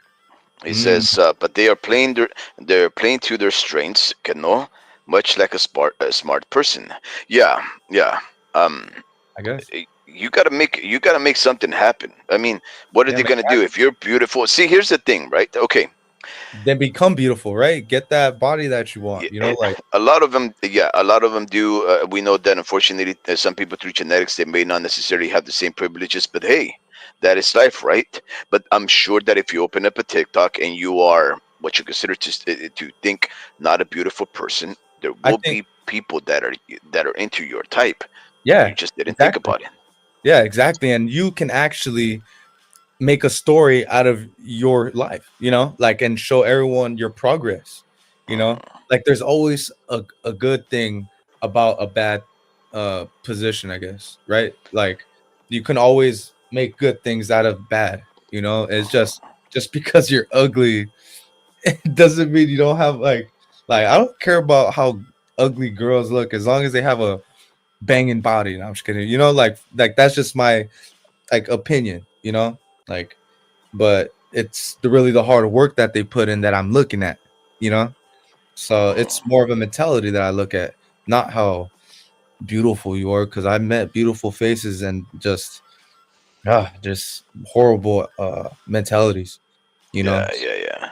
So I hope you. I don't wanna encourage that. I want to encourage positive attitudes. And I think internet should should you know should yell like should actually um show people like, hey, anybody can make it out. If anything, that's what social media should do. It should give Mhm. everyone hope, you know. So So going back, right? I know that I already, you know, uh, I already railed against President Donald Trump, right? But mm, going back, right, there was another very important thing. This is very consequential, in my opinion. Very, very consequential, especially an individual of Mexican, American, Chicano, Mexican descent like myself. President Trump said that he was gonna classify Mexican cartels as organizations of terror. They will now be considered terrorists. And I mean, I was asking you, right? I was asking you, do you know what it means to consider a nation or agents of terrorism terrorists? see, this is the thing, like uh I feel like it's important. Like I know, like I feel like sometimes you just in my opinion, just because you have so much knowledge and know politics a little better than me, and you know like the effects of it and how bad it does, like for me, uh I just would need to know more about protocol and how they go about things when it does come down to terrorists. You know, Mhm, how does that, like the people who got ran over in New Orleans, like how did that affect, um how did the terrorists manage to, like, obviously he killed all those people, but like what was the drive to change laws, like temporarily, so they can, like, I don't know, like I feel like we're under attack. That's why, so mhm, I feel like it is like people need to know the difference, I guess. But um, you know, I just think they foresee a lot of these issues and they don't want people to get mixed up. And I feel like we're under attack. So we need to I think people need to just recognize that, hey, these people are either from our country or outside of it, you know? mhm, And if people trust people who are outside of the country, they can easily break law here and leave, you mhm, know? And then you don't know if the police is gonna be able to catch them in Mex. Most of the time, they do end up catching them in Mex, but it's a different story if they're from Iran or if they're from, like they ain't got nothing to lose, you know. So like I know like a couple months ago, somebody got ran over in the east side, right? And then they ended up dipping to Mex, and they caught him over there within days, you know. Hmm. Um, and I just feel like it's a different story when it comes down to like it's easier to catch Mexicans, when it happened like in the majority of Mexican, um, city, but when it comes down to like bigger cities and they're coming from like a different country, I just feel like we need to get rid of all the BS and hey, identify him as a not as illegal, but I guess also people need to educate themselves that hey, people can be here with the green card and they can also not be a citizen here. They have access to be here for a little bit, So I feel like people need to know the difference between that. But hey, it doesn't matter. You're from outside the country. You're from outside the country. I don't know if you're gonna act uncivilized. Like I'm not sure if you know the regular like way of just philosophy, like how you were raised, like people got morals. I feel like majority of people got morals, but it kind of goes out the window when it comes down to people from outside the country. Just morals are completely different in Hmm. in different countries, and we don't I don't want those morals to spread out in the United States pretty much, Hmm. even though I really don't put no weight on it. I know in 20, 30 years from now, morals will change if we allow, people to come here and, all this stuff, because certain, there's, people who break laws in the United States and they would be dead if they did that same thing in India or, third world countries and stuff, So Hmm. there is a good and a bad, but I rather just not deal with that and just be like, hey man, um, I'd rather not deal with all that. It does suck though, because I seen that Trump canceled a lot of people's like over a million people uh illegal immigrants. There's this app that they went to for money. I guess. Did you hear about that? And he canceled. Um, I'm pretty sure you no. know that it's an app that they logged into, and he didn't give him access to it anymore. And there was pretty much benefits, But So I know that there was an app that yeah. was that was I think it was a United Nations app or an app funded by an organization United linked to the United Nations and otherwise that told illegal immigrants that wanted to come to the U.S. what routes to take, how to communicate within themselves to report where there was immigration agents in order to like avoid them, what paths to take, the weather changes to report, whether or not a good day was it was good enough the weather to permit illegal crossing of the border and so forth and so on. Ways to how to apply for certain financial aid, housing, and things of the sort, depending on what state you found yourself in. It was like an app I for forget. illegal immigration to get resources, housing, food, everything in one, right? Whatever you Yeah. just needed, you just went in there and got it. Hmm. But this app apparently was subsidized and created by foreign agents. In other words, people not outside of not from the United States of America that Mm. wanted to promote illegal immigration because of the things like culture clashes and the difference of societal thinking and a governance and of adherence to the law that would naturally create conflict with Americans and the strangers that don't know the laws. So a lot of people always question these apps and these agents that they were saying, well, we're just trying to make sure that these people don't die in the desert. Well, is that really the case, or do you just want them to come in here illegally so that they can draw a lot of financial resources from true Americans?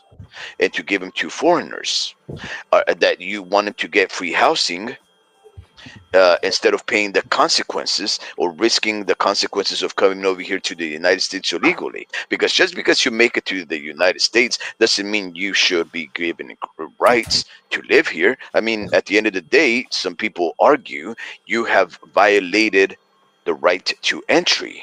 You are, to some extent, an invader, right? Which is an invader, somebody that's encroaching on your land that you have to protect, similar to somebody coming into your property and trying to enter your home. Is what some of these people think, right? These people think in the aspect of they are enemies of the state, when in reality they're just probably, coming over here to just survive, narco terrorism, to make a life for themselves. They're dying in their countries because of the wars that we ourselves probably have started. They're just trying to escape that narco violence that we have created to contra Nicaragua, paramilitaries, contra revolutionaries, and all these other involvements in third world countries, second world countries, and whatnot. It's just a lot of them may be actually trying to escape the context and surroundings that we ourselves may have fabricated because of our involvement in other countries, coup d'etats and things of that sort. So it's really a complicated thing. But if that's the app that you're talking about, well, yeah, of course, Trump Yeah. ran on trying to keep illegal immigration to a halt. So of course he's going to attack every single mean that he can, where he can make it so that these people don't enter our country. I mean, that's his job, right? Yeah. Yeah, and I'm not mad at it, but like I am aware of the effects, that could happen. You know, maybe like once a week I'll run into like a hardworking Mexican or a hardworking like Central American. Um, it's mostly Central Americans closer to San Francisco. Um, and I'm just like wondering like because I'm on the freeway every day, like all the time, and I see nothing but blue collar workers that they're getting paid by you know the the uh the upper class, and I'm just wondering like once that all stops, it's like what's gonna happen to them, so I really don't try to put too much mind to it, but it's kind of like one of those things that I've seen the movement for a while now, and there's nothing you can really do unless you bring some people from like the East Coast to work over here. But they're so they're wired. They're mentally wired to work in the East Coast. It's just different. It's just different with regulations and all that. But yeah, there's so many Mexicans that work out here, bro. Um, it's gonna be crazy, man. I'm really curious. It's just hard for me to like pinpoint and say like, yeah, this and this is gonna happen, and Hmm. I'm just not as educated in politics and all that. I just kind of like see the movement around me and see how much blue collar workers there is, man, and people really just getting it without applying for jobs. They're just out here, you know, word of mouth and knocking on doors, cutting lawns and all this stuff, So yeah, you got to feel for them, man. But there's also a lot of bad that happens, right? It's like sometimes that their kids are little badass kids making starting trouble out here. It's like and it mostly comes from parents that are working a lot and not paying attention to their kid a lot. They're out there Hmm. running the streets. I'm not trying to be like what's the word I'm looking for? Like I guess like I'm stereotyping a little bit, but Judgmental, yeah, not stereotyping, no. stereotyping. Yeah, it's like a stereotype a little bit, but it's like you get a kid from the inner city, um, they're and they grew up poor in the inner city, then they're up to no good. you know, and that's just a fact. And so, yeah, man, I just it's like, what do you take? You want to leave the whole family, like, or you want to just get rid of the kid? I don't know, because the kid's gonna be here. He's the one that has citizenship here, you know. So I'm 50-50, right? I'm 50-50. Um, but only because I know how to do all those things for myself. If I ever needed help building a patio, a cement slab, I have no work. I'm educated enough to like do all that myself, you know. So yeah, Yeah, well, that's what you got TikTok for, so that you can learn how this to do guy. it yourself. Yeah. Well, some of us didn't learn from TikTok, and we, just firsthand experience, and a lot of our parents, you know, don't have like their papers. So it's like a really scary thought too. I know a lot of people that have parents that. So yeah, it's like, how do they approach that? And when I just keep seeing like mass deportation, and I'm ignoring it, but it's like it's popping up on my feed a lot to where now it's grabbing my attention. It's like, okay, you keep mentioning this. Why don't you guys just like not do it, but like have a date? I don't know. Instead of just keep reminding us, like, and just kind of putting everyone in a frenzy, you know. So like I'm curious to see how they're gonna, how they're gonna do that, and like how aggressive they get. Um, just because after the fires in LA, ICE got involved, and they got involved because they were looking Hmm. for illegal immigrants that were starting the fires. And when I say What? illegal, when I'm saying illegal immigrants, I'm saying people from like not Mexico, from like the other side of the pond. You know, so yeah, that's what that was, man.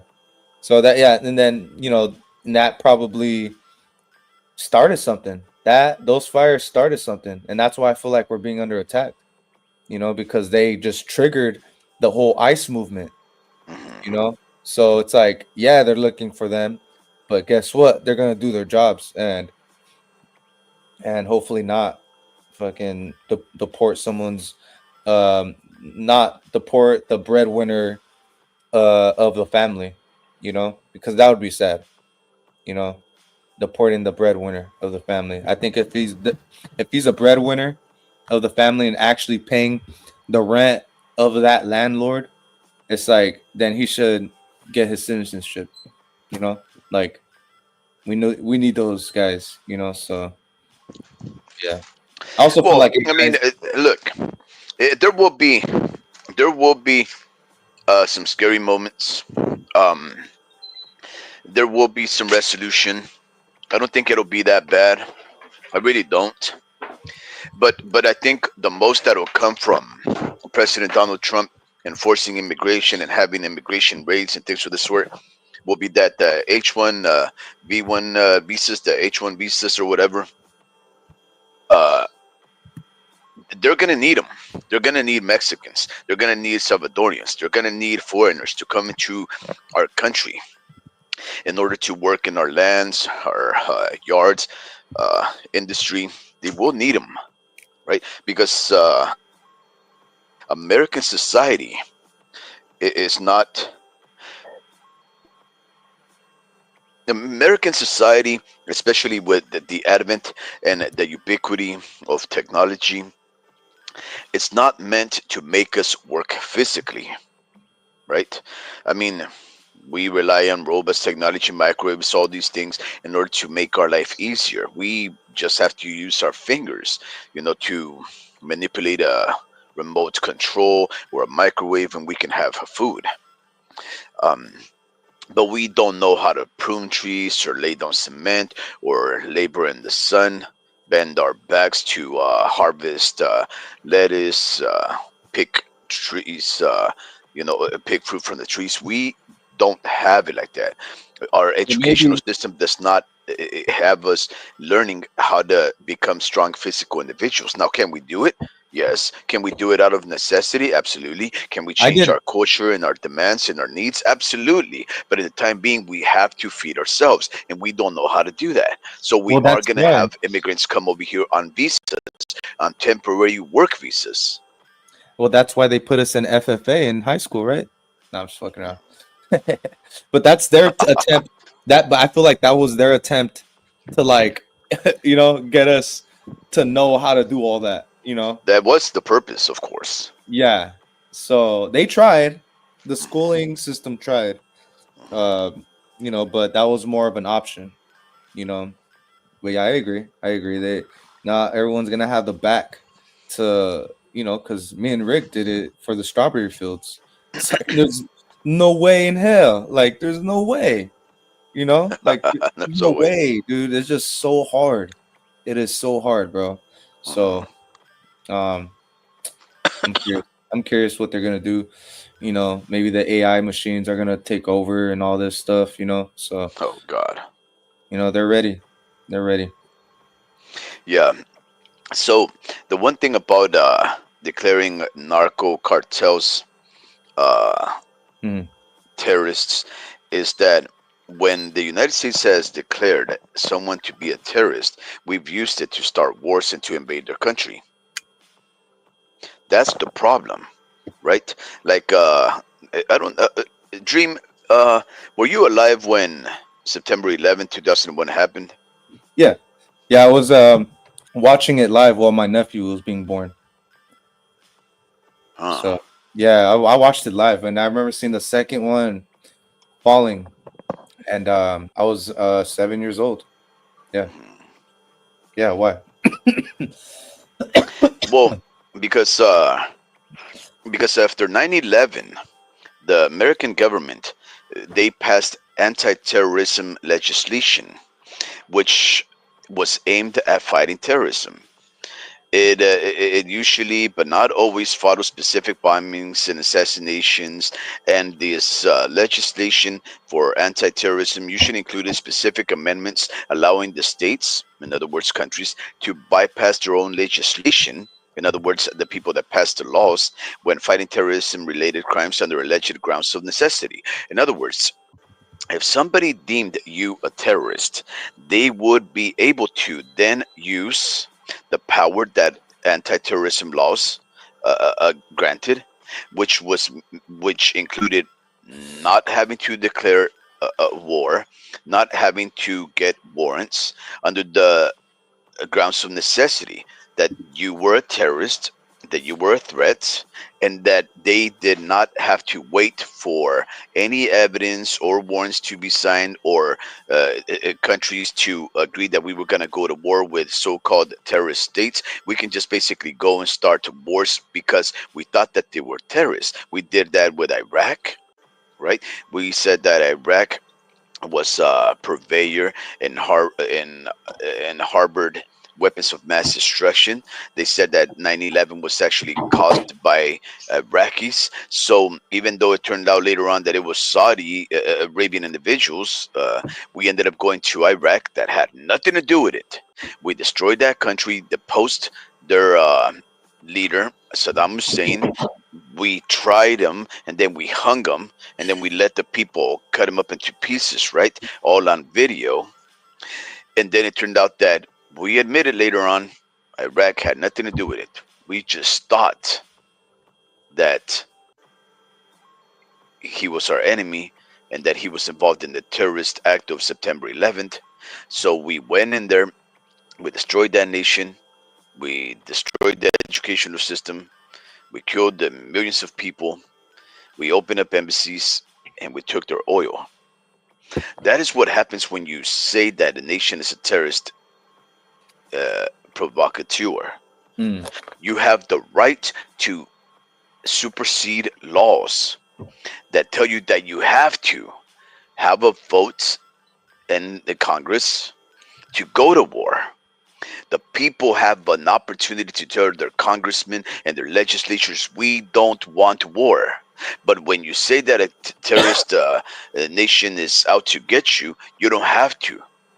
ask the people what their opinion is. You don't have to ask the legislature, the senators, whether or not they're in agreement that we should go to war. We just say that we have to, and we just trump over any of the laws, and we go and attack. That's the problem that I have with President Donald J. Trump declaring narco cartels terrorists. Because now we can go and attack our neighbor down south, Mexico, under the pretext that they have terrorists in their midst and we have to get rid of them. Now, for the most part, we know how savage these Mexican cartels are. Absolutely savage. Animals, beasts, destroyers. They make gore films, snuff films. They hang cadavers and bodies headless from freeway overpasses. They go and bomb houses full of people, innocents and whatnot. They don't matter.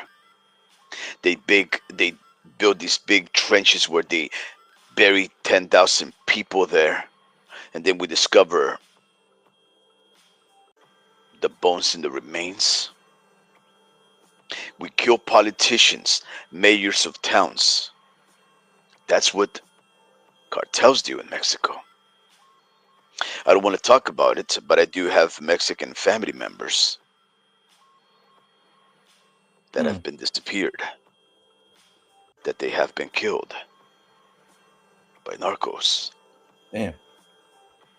Yeah, That's we crazy. won't we won't delve too deep in that, right? Because I don't want to give out any kind of hints about who I am or who my family may or may not be. But needless to say, not everybody that is getting killed is involved in the drug trade. Not everybody that is getting killed, cut up into pieces, burnt alive, scooped out of their eyeballs. Not everybody that is being peeled from their skin alive and thrown on the side of the road to crawl themselves back up to the street to get ran over by a vehicle. Not everybody is a terrorist. Not everybody is a cartel member. They are just victims of cartels that terrorize them for taxes, that make them pay bribes to live, that if they can't afford it, they have to teach you and your family a lesson. When we come knocking for a contribution for your quote unquote safety, and you decide that you don't want to pay, it's an affront and an offense to them, and they will make sure that you suffer gravely and painfully for that affront. When you think about cartels in that way, you say, well, then let's do it. Let's go send our American boys over there and teach these guys a lesson. But in the case of myself, a lot of the people that live over there and that may be killed at the hands of our American soldiers may be my own, right?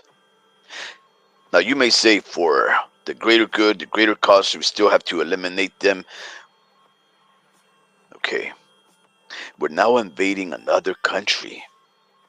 The same things that we accuse people of doing when they trespass and hop over our borders, invaders, we are now doing that to them, with the exception that when we say that they're coming over here and killing our people and raping our women, we're actually gonna be doing that to them, right? And if that's the case, if we're just gonna go over there and do right and clear out a country and make it better by killing out the bad guys' dream, here's the thing: if Mexico didn't have gold, if Mexico didn't have lithium, if Mexico didn't have silver and ore and copper, and if Tesla didn't want to go over there to Guanajuato and Michoacan to dig out the ore and the lithium, I would say, okay, America, if you go in there and kill all the narcos, You're doing the right thing because you're saving lives and you're getting rid of these terrorists. But something tells me, Dream, that when America goes into a nation, it's not to do good, it's to exploit their natural reserves, go around the capitalist notion that we have to do business and cooperate with each other, trade. You got something I want, I pay you big money for it. No, we're taking shortcuts. We're going into a nation, destroying it, and saying, if you don't do this, we're going to destroy you.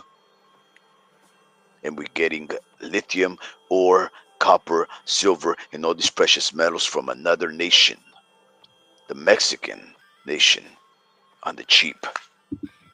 I don't fall for this whole shtick that America is the grand savior of the world. In fact, a lot of people loved President Donald J. Trump because he said he was not going to start new wars. But it seems to me, Dream, that not only are we willing to start wars, we're willing to bring the war to our backyard. We're willing to fight our neighbor and one of our longest reigning allies that grow people and born people that toil in our fields, that build our homes, that provide some of our housekeeping and babysitters and yard screen.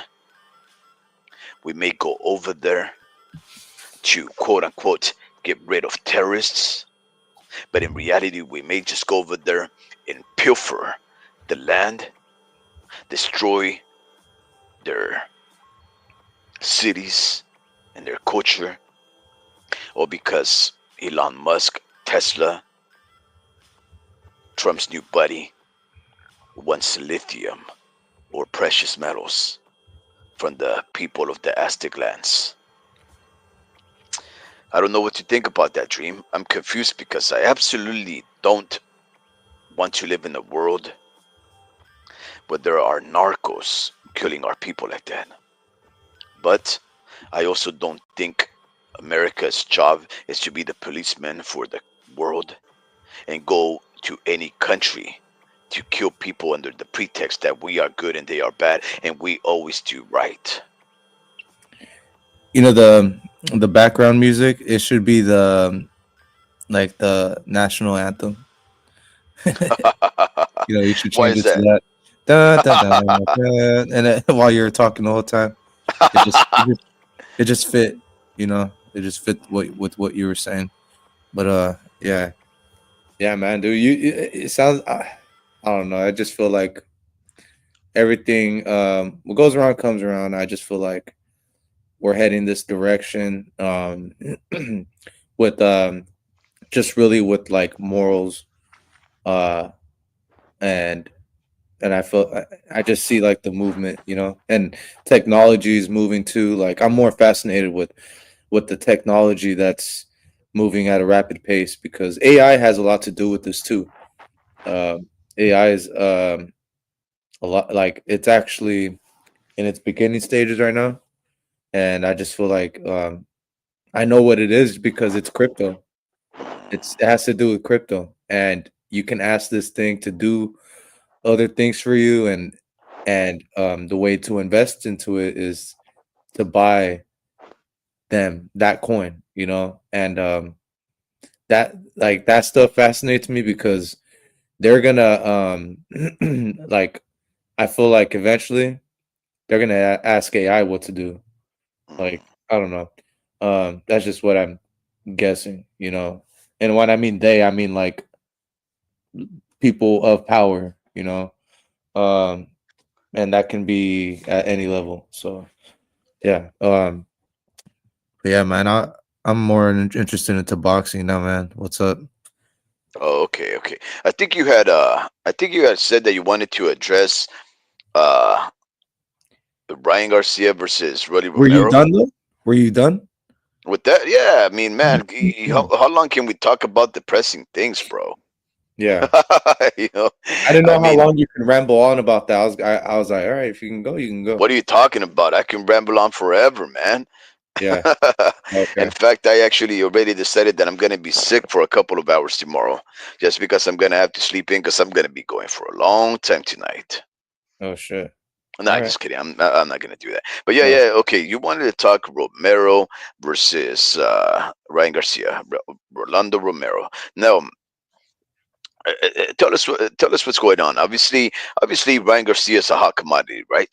We had Ryan Garcia talking to Gervonta Davis. How Gervonta Davis wants 150 million to go and run it again with that guy. We had heard Teofimo Lopez was going to be crossing over to Golden Boy, and that Golden Boy was going to make Ryan Garcia versus Teofimo Lopez next. We heard about Pitbull Cruz and Ryan Garcia, but yet Pitbull Cruz already has a fight lined up with some guy named Fierro, and Devin Haney in a rematch, and then all kinds of stuff, right? But now it seems that it might be Rolly Romero, a PBC fighter, crossing over to, I guess, Golden Boy and Turkey Al Sheik to fight Ryan Garcia, right? Is that what you think? it looks like it. It looks like something happened with the pit bull fight. You know, Hmm. and I seen a lot of rumors about that going down. Some reliable sources too, like Hmm. sources that actually post facts. And not to say that they're not reliable. Like they probably were fooled, just like everyone else, and were told one thing, and that person, whoever is close to the camp or to the negotiations, told them something maybe that that somebody pulled out for sure. Somebody had to have pulled out just because the way these sources were like posting, like they don't post unless they're like sure, and they said it was close to being done or it was finalized, and agreed. And something happened, and then my guess is Oscar pulled him out. I think Oscar is the one that's really moving him around, and I think Ryan's is doing a good job of him just letting him do his job or letting him go his direction. Like uh, he probably realized he was, pretty much owned by Oscar, and he has to do what he says pretty much, or in a sense, right? He doesn't have to fight, and he could just write out this contract, but um, he won't be making any money, and yeah, I think at this point he's just doing what Oscar's saying, and I do think, and I really do think that um, Ryan wanted to fight him. I think Ryan really like. There's just too many videos of him just talking so confidently about how he would like knock him out and how he's easy money. Like I believe him. Knock You who know, out? Pitbull. Oh yeah, yeah, yeah, yeah, yeah, yeah. Yeah, it's not a knockout, but he would just tire him out. I feel like, and he's just too big for him. Um, but or he would just, he's just too big for him. Um, but I do think Oscar thinks that he has a puncher's chance, and he feels like Ryan would get caught, and he feels like he's too it's too much of a risk. So I like the fight, dude. That's the fight that I wanted. But I think somebody ducked somebody, bro. And they say I commented on two different posts. I said, who ducked who? Did Ryan duck Pitbull or did Pitbull duck Ryan? And Hmm. I'm just like getting answers. I'm getting replies. And they said, and they're pretty much saying Pitbull has been ducking Ryan, you know, and I'm just like, you just don't pass up that opportunity though. That was a main event fight right there. You win that fight, you go into Tank. Tank is gonna want to fight you now. You know, um, so yeah, I don't see why he wouldn't want to fight him, but the only reason why this fight isn't happening, in my opinion, is because of the promoters. Oscar doesn't. Oscar's saving his investment. So he's he chose a better, not a better, like a lower risk fight, and Rolly's So easy. when were these rumors going around that Pitbull Cruz and Ryan Garcia were gonna fight because Pitbull Cruz is fighting Fierro, right? So Who? what's his name? Fierro. Who's fighting that? Isaac Cruz. Oh, okay, yeah, he's a good fight. That's a good fight. It's just, yeah, he's gonna knock out Angel Fierro, but Angel Fierro's a solid fighter. I mean, I'm not sure how well he's done in his previous fights, but we have watched him in the past. Um, we fought Alberto Machado, Hmm. and Ricky actually won a bet off of him, and he was like, I don't know what the odds were, like plus 500, plus 600, and I remember jumping up and down with Rick.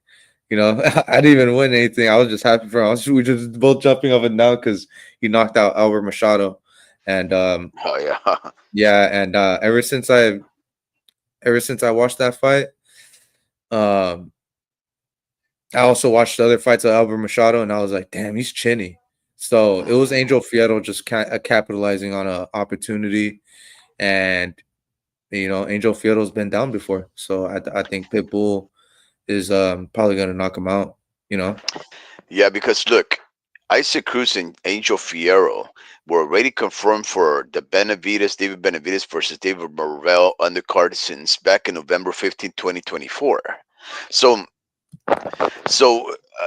look, I hate when we overlook fighters, right? I mean, I think Turkey Ali Sheik always does this, right? He overlooks fighters. Like, for example, I know that you've heard about that trilogy of fights, right?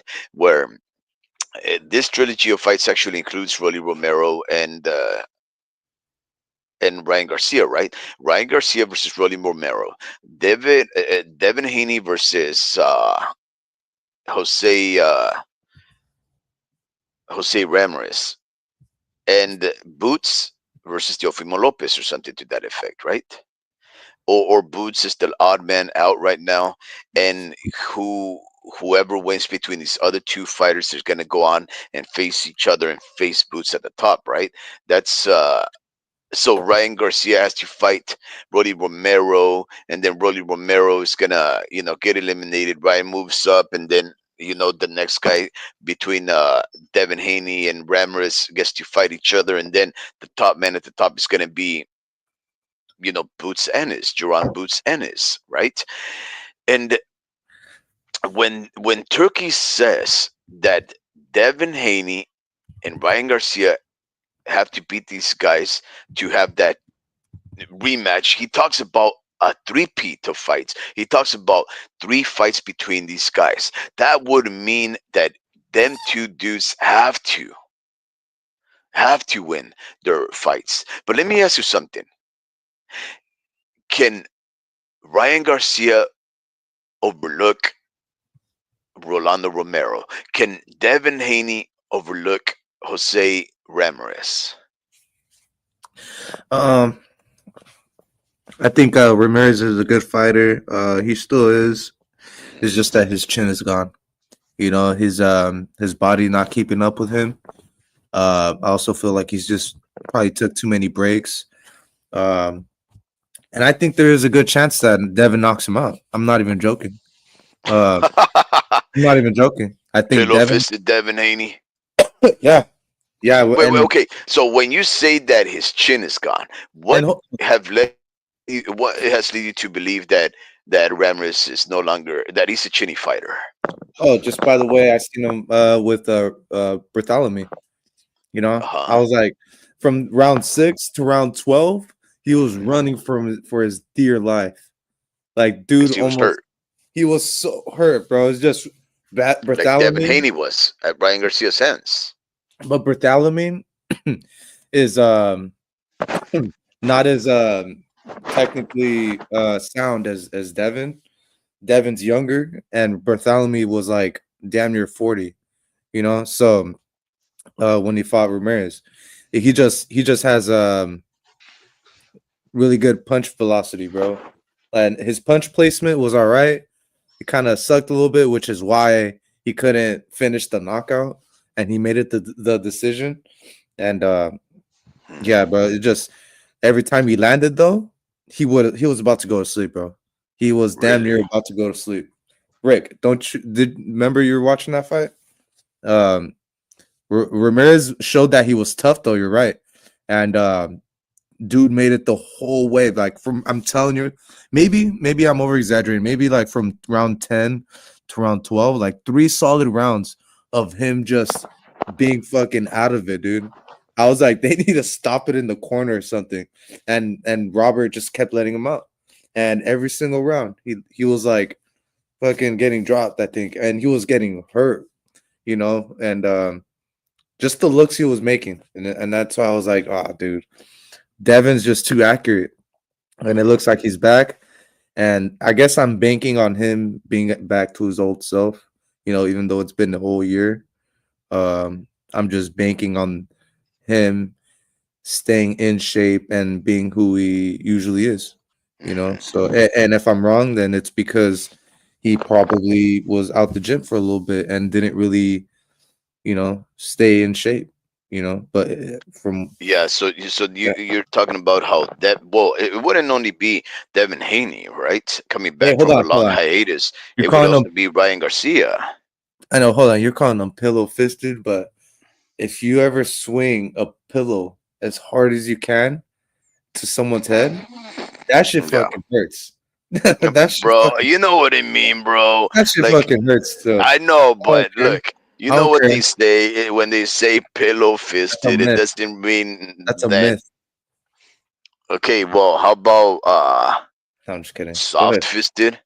I don't know. Slow Like El velocity Pachuco. puncher. Hmm? Slow velocity puncher. I don't know. No, he's not slow. It's just He's not slow. not Yeah. impactful. It's just not impactful, not forceful.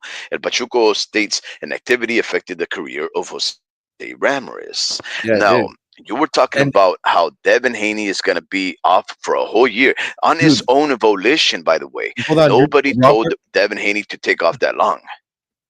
Robert Garcia has Uh huh. has told Jose Ramirez that he needs to retire though. He's Because, told he's yeah, but he says that he he says that he does not think Jose Ramirez has to fight, and if he wanted to, he could retire because he hasn't. He's done so much in the sport already, and he's never once said, "Oh, it's because he's chinny or it's because he cannot compete anymore." He's just said, "Well, he's already done it, right?" He's trying to say something to the effect of like, Mikey Garcia should have retired when he did because guess what? He already done it. He doesn't need the sport anymore. He doesn't need to go to the trials and tribulations of making weight and becoming feisty and capable of taking punches. But he's not saying yeah. because he doesn't believe the guy. He actually said right after he said that, he said, as far as he's willing to fight, I'm gonna be there in this corner. But what I'm trying to get Right. at is this, right? Um, Inactivity is gonna affect Jose Ramirez. JC Ramirez is going to affect Devin Haney. It's going to affect Ryan Everybody. Garcia, and I think it's even going to affect Rolando Romero, right? I think So all four of these guys have been fought in the wild. yeah, we might be talking about 4 shot fighters. Yeah, Like we might be talking about 4 shot fighters that almost don't deserve it from on paper to like to get another like an opportunity like this. And it's true, like, true. like on paper it just don't look right, but it looks, I guess the names look nice, like I like the names that are on there, and Mhm. fuck it, it's like fuck it, but you guys better show that one of you guys better show that you guys are back, and Eh, like eh, you guys never left. El Pachuco states Jose Ramirez is a tough fight. Rolly can be overlooked by Ryan. El Pachuco, what do you mean Rolly can be overlooked by Ryan? So are you trying to say that Ryan doesn't really have to take Rolly seriously, or does it mean that Ryan, because of his arrogance, may overlook Rolly? Let me ask you something, Dream. Can Rolly beat Ryan Garcia? Be honest now. uh he has a puncher's chance. He has a He's puncher's chance, and he's I'm a only pretty saying strong that. puncher. Yeah, but we're talking about guys that are inactive. Like we don't know. We don't. I mean, like you never know, bro. Like Rolly could have, improved on something. you know. But Ryan's Ryan, and he's always gonna have that left hook, and I feel like we're talking about two guys that are probably gonna be looking rusty. Like honestly, I don't But see, see. I don't have I don't any see issues with that because that would make them equal, right? right. Yeah, yeah, yeah. But it's like it's just yeah. Like you're right. It's a good fight because the names and the journey and it's just on paper. It's like how many months have they been out? Like each of them. Like Mhm. what's the average amount of months if you get the average of the four and So, wow, the you know average. Well, yeah, a whole year and two over a months, year, maybe. right? It would be like 15 months. You know, that's pretty bad, bro. So, Is this um, through Dream? It's just to interrupt. Sorry about that. A new listener, Jose Chavez with Triple Z, he says that Canelo and Crawford is not official. Canelo wants well, 120 million. Period. you know why? That Because I think Canelo is gonna try to get that other strap from William Skull, yeah, and yeah, yeah. that's why it's not official. Because I think he's gonna fight one more, like one fight in May, and then he's gonna fight him in whenever, like September, No, but October. that's not what Jose Chavez is saying. He's saying that Crawford would get 20 million, Canelo gets 120 million. The fight will flop big time. So he's saying that Canelo and Crawford is not official because Canelo is asking for 120 million. Have you heard that? Because I haven't. No, I mean, no, I don't know if it because that's those are high numbers, man. So Huge numbers. yeah, so I don't even know if like a million pay per view buys is gonna like offset that, like get the money back. But I don't know. It's the three I think fight deal apparently that Turkey wants with Canelo. mm, so maybe it's just such a big fight. Just the names, I don't like it though. Like I first of don't all, I like it. want to say before like I even go off on how big this fight is. I Hmm. don't like it just from as I guess aesthetically, they're tall, but I think if you see them in person, bro, one looks like a fucking linebacker, and the other one looks like a 147, 154 pounder. It's like it's crazy, bro. Like Canelo walks around damn near two. Lie. I want Crawford. If they ever fight, I want Crawford. Absolutely. Yeah, Absolutely, utterly destroyed, bro. I want him to be slept. I want him to be taken out in the stretcher. yeah. Because it's going to cost a lot of money for our boxing fans to see that frivolous fight that he's just basically getting on a Hold on. caprice. Jose Chavez said Jose Chavez said Turkey got 2 billion, bro. Jose Yeah, he got 2 billion out of his personal, or is that yeah. from No, that that's little personal. yeah, I No, think no, that no, no, no. that Turkey is Al personal. Sheikh has access to billions, Yeah, that's what I'm saying. Like is not that of his his own personal wealth. yeah, is that pot that he can dip into to, pay these fighters, or is it his personal? Because I seen that, people were like asking like what's gonna happen like when you run out of that money, and I guess he was like, I have my own personal money, and I think Oh, yeah, and I think that's what he's saying. He's got 2 billion. So yeah, dude. Honestly, dude, Bud, I think Bud did lose to fucking Madrimov, bro. I So thought so too. I thought Madrimov won by one easily, yeah, or they had a draw, but no way in that fight did I see Bud Crawford win. yeah, dude. Yeah, he's right, dude. If Crawford doesn't fight toe to toe, it's not worth pay per view. Yeah, dude, he's gonna run. It's only it's the only thing to do. He's and he's it's just that he doesn't have those strides that Charlo had. Charlo's strides were a lot longer. I mean, it's like good footwork, but Crawford's footwork is like impeccable, bro. But he's gonna have to like fucking like jump, like he's not lunging, he's fucking jumping with one foot damn near, just to get away from this guy. Canelo's gonna like chase him. So it's gonna be annoying, I bet, because they're gonna be like, dude, we're just two different tiers of size. It's not even how good of boxers we are. Like it's Canelo got fucking muscle. Like I've said this a lot, muscle that's fucking permanent. That's why he says I can't go down past a certain weight. He said I can't hit 160 no more. He's all 164. I don't know. I don't know what he said about that, but pretty sure it's gonna happen at 168 because that's literally the him drained, you know.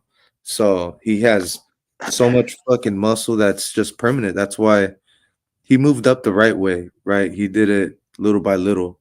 You know, Okay. Crawford is just this is his retirement check right Yeah, here. of course. We know He's that. not We gonna know that. fight. It's a honey grab, bro. It's a He's money grab. yeah. That's what it is. He's not gonna fight. He's not gonna fight one more We time don't in the know that. history. We don't know that. We don't Dude, know that. The he's going physical to lose. dimensions are the same. He's just not He's particularly muscular, but he's still longer he reach, and better he is one of the best fighters in even the planet. yeah, but even if say he's like, okay, I'll fight at 160 while you fight your mandatory and William Skull at 160, he'll probably bring up a 154 pounder to 160, if anything. But even Or that, bro, maybe he that's takes dangerous. 160. But that's Yeah. dangerous because he doesn't Yeah, even well, that's what he, we want, right? That's what he wants. He wants to get paid big money for the danger. So Crawford F should that not guy, be bro. fighting. Crawford should just he's just gonna wait until he fights Canelo. He's not Oh, of gonna fight course. him. Yeah, no, yeah, and He's that's what not I was going gonna to. get at, right? Much, Yeah, he's gonna have to wait. Depending on what time, if it comes about in September, right? Let's say that Canelo Saul Santos Alvarez Barragan decides to, get his fourth belt back from William Skull, the Cuban German. He brings him over here, gets him on the cheap, and becomes a two-time undisputed again, and then he ends up fighting Terence Crawford in September. That would mean Terence but Crawford would have gone a year and a half on layoff before he's fighting yeah, another undisputed fighter that's much bigger than him, muscular, and has way better resume than that guy. I mean, yeah, absolutely, absolutely, that's Terence Bud Crawford. yeah. El Pachuco said the Crawford Cole is out of hand, man. These guys think Bud can suplex a grizzly bear. But yeah, that's dude. Honestly, he's just Was that what did he say? it's his Let me see. mentality. It's his mentality, right? And that's only gonna carry him so far. And then I think he's gonna force Canelo to knock him out. You know, he's gonna force him Yeah, to well, knock. let me get there. Let me get there. Let me get to. Let me see. Get those messages. Okay, Oh yeah, go ahead. Pachuco clarifies. He says Rolly can be overlooked by Ryan. Okay, let me We see. Let missed me Jose see. Chavez Benavides versus Wait up. Canelo. Wait up. Wait up. Yeah, yeah. Let me see. Okay, El Pachuco clarifies it by saying, I don't think Rolly has a chance against Ryan. Okay, I get Uh, that. Thank you very much for clarifying that, Pachuco. Inactivity affected the careers of Jose Ramirez. In this case, all of these fighters are going to be inactive, so I guess that sort of evens it out. Of course, we know that Jose JC Ramirez is much older than all of these cats, so yeah, it's definitely going to take a toll on him, unless, of course, he is using that time for recovery and to practice his boxing skills. yeah, Let's see what else to say. Um, man, the homie Ricky says once Josh Taylor punked and pushed Jose Ramirez around, I knew Ramirez wasn't going to be that guy. I hate to say it, but he's soft. And Ramirez was my favorite modern fighter. However, Devin could be a shot fighter. Whoa, think about that. Okay, that's Dream. what I was saying. Is he okay? Okay, so okay, whoa, whoa, whoa, whoa, whoa. Remember, I was telling you we could be talking about four shot fighters How was Ryan Garcia shot though? because I haven't seen him in the gym. I'm just assuming, right? And this is completely being biased because I'm assuming that Ryan is not taking it serious, and I'm assuming Devin has been in the gym, and I could be wrong because they've been haven't been fighting, Hmm. and that's where it matters under those big bright lights, and you haven't been Well, doing that. shot is not. I don't think you're describing shot. I think you're describing lazy, inactive. But shot. When I think of a shot fighter, that means a fighter that has uh, so many things working against him physically that he can no longer be competitive. Like for example, he doesn't have his feet behind him, his speed. his power, his chin, things that would make him a capable, defensive, and aggressive fighter. No longer does he carry as part of his arsenal, so he can no longer be competitive. When I think of a shot fighter, I think of a fighter that has lost those traits that will allow him to become a winner. And I don't see that in JC Ramirez. I don't see that in Ryan Garcia. I don't see that in Devin Haney, especially just because he got dropped 2 or 3 times by the same punch by the same man, because it hadn't happened before. It hadn't happened with Lomachenko. It didn't happen with Linares. It didn't happen with George Cambosos. It didn't happen with any of those cats. It was just the same guy that knew him from 6 prior fights in their history. It was one of his best friends and a big competitor that they grew up with, right? It's a fighter that he knew. So I don't think he's a shot fighter just because he got dropped. Because at the end of the day, we know that Ryan Garcia has dropped people, and when he drops them, he keeps them there. In the case of Devin Haney, even though Ryan had the weight advantage because he violated his contract, right? Even though he popped dirty for Peds, even though he dropped Devin Haney 3 times, guess what? Devin the Dream Haney got up and up and up again. And God was if God knows I'm dying if I'm lying, but that was a very close fight. The fact that Ryan Garcia won was only because he dropped Devin Haney in those rounds. But the majority of those rounds, even though this guy kept falling, were really won by Devin Haney. Yeah, How is that a well, shot fighter? no, like to reiterate that he any round that he didn't get dropped in, he won. You know, Yeah. so yeah, I don't know, man. It's just I'm not saying he. I'm saying he could be shot. I'm not saying that he's not. Like I said, I'm assuming Devin has been in the gym and actually getting his sparring in. You know, but it's just you know like how I don't know like I guess suing people don't doesn't really affect you. Suing people kind of can affect your attitude. You know, just because you're on social media and you're looking at all the reactions, so it's more of a mentality thing. You know, and it's like, are you still that confident dude, or are you listening to these haters? You know, um, because honestly, it's not a good idea to go, to get angry and try to like prove people wrong with the knockout, because sometimes I can get you in trouble, you know. Um, so it can be a blessing or it could be a bad thing. We just don't know yet, you know. But if he manages to look even better than ever before, then salute to him. You know, I'm leaning towards that way though. I'm leaning towards um what's it called, him being himself again, and I think they picked the right a right opponent, with Ramirez, and yeah, I've seen him hit the bag a lot, like just on social media, and he looks like in good shape. He don't look like he's getting fat. Ryan hasn't really been showing me that, and he hasn't been showing me that he can win rounds without knocking people out. It's like you need to win rounds, like with by out pointing your opponent. Like, can you show me that? I know you can knock him out, but can you, outbox your opponent? But no, it's Devin. Devin's always gonna outbox him.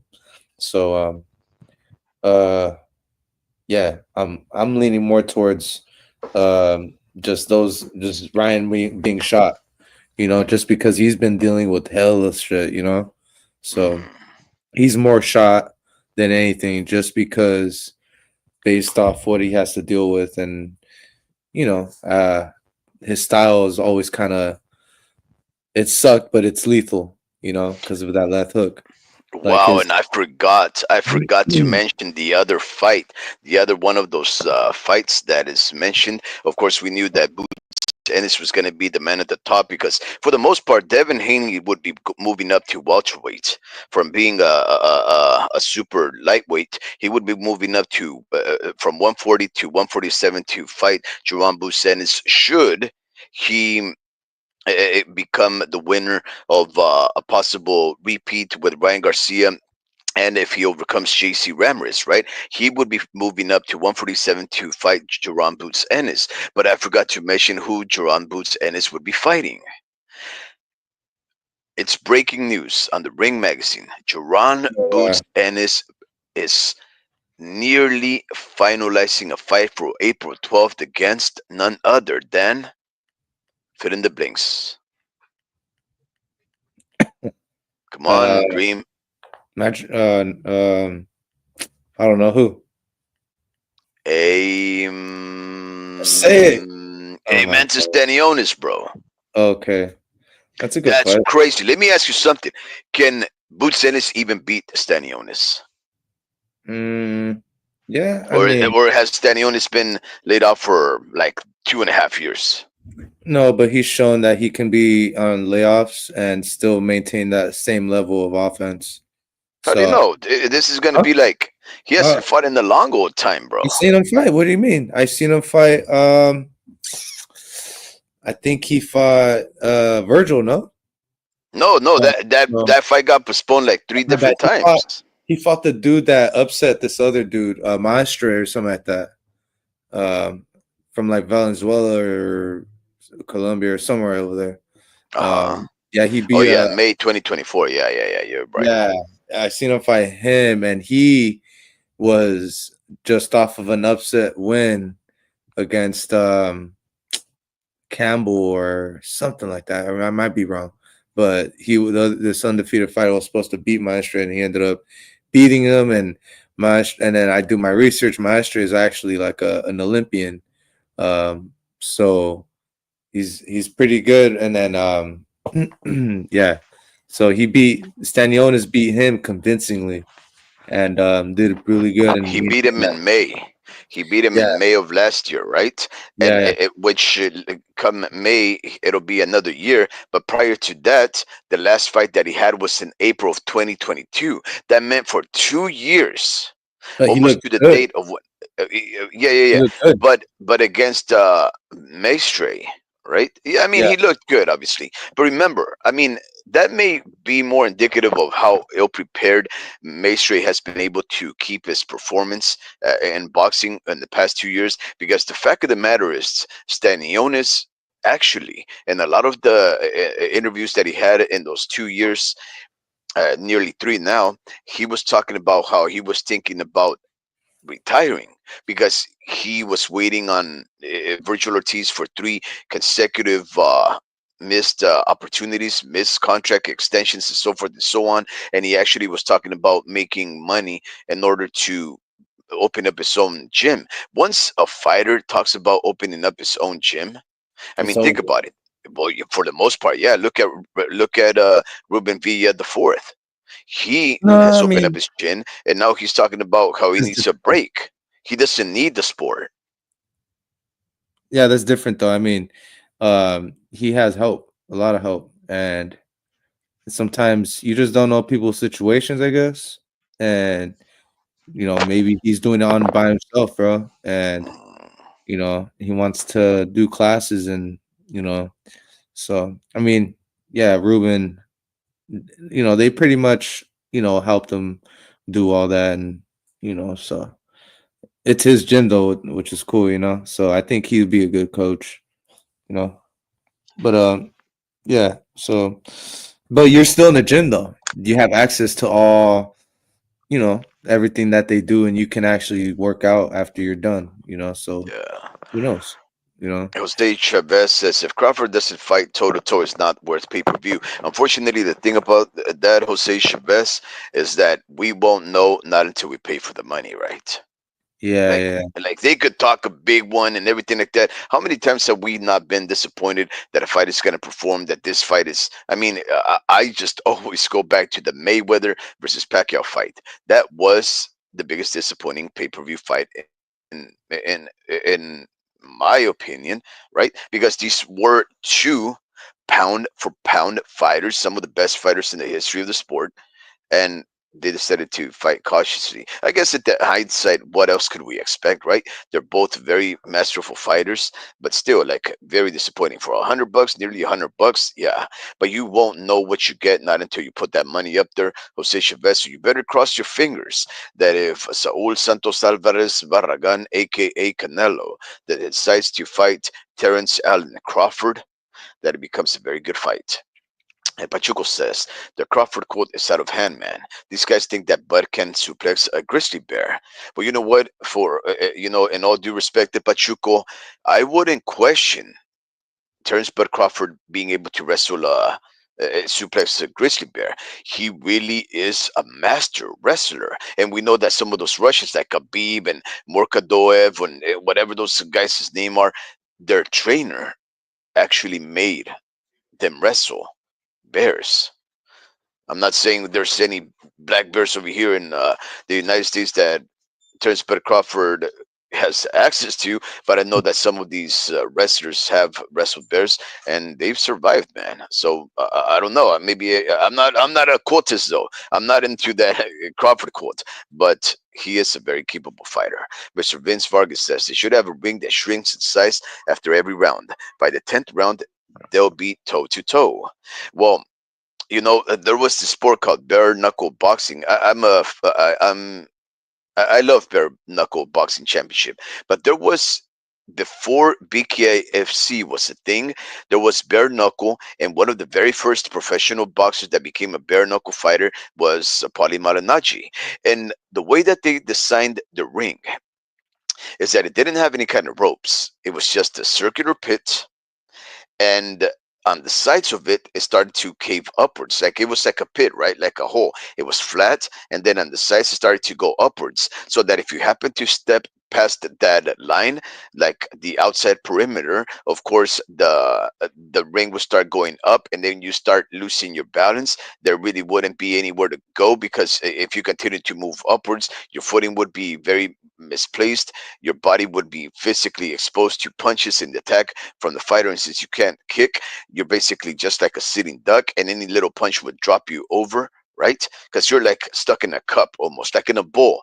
You're trying to fight in the center of the bowl, but the more you reach to the sides, you're tipping over. So that is the way that they designed it in order to promote knockouts, knockdowns, and to avoid any kind of unnecessary laying on the ropes, because you couldn't lay on the ropes on bare knuckle boxing. Now you can, because they made it into a ring of sorts. But yeah, that's the way that they do it. So I don't know about shrinking the shrinking the size of the ring after every round, but if somebody could do it, it'll be Turkey Ali Sheik.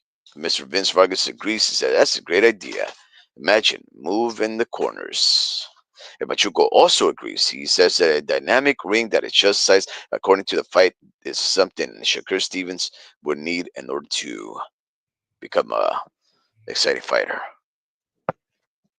Perfect. No action. Too much running. Cameras move to the promoter. Thumbs down or thumbs. Yep, I think everybody's giving you a thumbs up for that one, Vince. Stanionis has been very inactive, says El Pachuco. I got Ennis versus Stanionis based on inactivity. That fight's a loss of interest. Yeah, that fight lost a lot of interest. Yeah, you may be right, El Pachuco. Yeah, that's what I'm thinking, right? A very long layoff, but against Maestre, which is a guy that Boots Ennis already beat. Like, yeah, but hopefully the way that Jerome Boots Ennis was sort of exposed, maybe Stanislaus can also exploit, because if correct me if I'm wrong, Dream, does Stanionis fights a little bit um like Virgil Ortiz? Oops, my bad. I was on mute. I don't see it. I think he has more of a European style. Um, Oh, okay. yeah, he has more of a European style, but he does move forward a little bit. He doesn't hop as much as Madrimov, but he definitely has these little skips. So it's slightly different. Same Oh, momentum though. Same forward movement. ah, that's You know, dangerous. yeah, yeah. So I think it's a good style for Duran boots. Um, yeah. So I think it's just tougher. I think it's gonna be a lot tougher than Karen. So I think I can also see Boots getting knocked down maybe, but um Boots is gonna utilize his distance good, and I'm banking on him because he's not gonna knock out Stanionis. Not unless he's, you know, not as conditioned as he used to be. Not unless he hasn't been in the gym a lot or something. Stanionis versus Butaev was an incredible fight. Yeah, yeah, it was a great fight. Incredible. If he went through hell and back for against Butaev, yeah, I think he could go hell and back with Boots. Yeah, Jose yeah, Chavez says, "I'm not paying for Canelo versus Crawford. I'm going to the bar to watch it." Yeah, that doesn't sound like a bad idea. He continues and says, "Turkey should just pay Canelo 160 million for the Benavides fight." I think we all want to see that fight. Really, I think, man, I wonder what those that 3 fight deal that everybody's talking about between Turkey Ali Sheik and Saul Santos Alvarez Barragan really has in there, because I know one is going to be Crawford. The second one would probably have to be William Skull, right? In order for that fight between Crawford and Saul Santos Alvarez Barragan be between a undisputed fighter and another undisputed fighter, that would really raise up the importance of the fight. So I think William School would be next. But now I'm thinking the third one would have to. It would have to be Benavides. But when would that take place, Jose Chavez? Could Canelo fight the guy? Would he have to go up and chase that guy? And why would he chase him unless Benavides became a champion? Or would Benavides come back down from 175 to super middleweight? I don't think that fight's going to happen, mm, Jose. I really don't. He says, I yeah, got a feeling Trump will cause a recession, so no money for pay per view. Yeah, we talked a little bit about it during the introduction of this year live. In case you missed it, I was talking a bit more about politics, uh, about how a lot of people like to worship these political leaders, how they think that Trump is the guy to make America great again. And although I cross my fingers and I hope that he will, the fact of the matter is, when you see things like these chicken and poultry farms killing off their chickens because they're saying that there's avian flu affecting the chickens, right? And they kill them off, and then the price of eggs goes up to exorbitant costs. I start to thinking it's not really that there's a bird flu out there, is that they knew Trump was gonna threaten to deport the people that work in our fields and in our ranches and these poultry uh, slaughterhouses. And they said, there's no one going to show up to work. Why don't we devise a way that we can make eggs scarcer, therefore more expensive, so that we don't have to have people coming in here? We're going to produce less, and obviously we're going to sell more, right? Because there's less worker, so that means less production, which means every egg goes up in price. That's my idea. There is going to be a inflationary change that's going to make things very exorbitant, and that may actually lead to a recession if we can figure out a way to increase job opportunities to keep us afloat. That could definitely lead to recession, to people no longer buying certain the goods and food stuff and housing and stuff like that. Let's just cross our fingers and hope that Trump can figure out to make America great again. But I don't know if threatening to go to Panama and robbing a free nation like Panama the right to negotiate who should use the Strait of Panama, the Panama Canal. China is apparently the person that has leased the Panama Canal.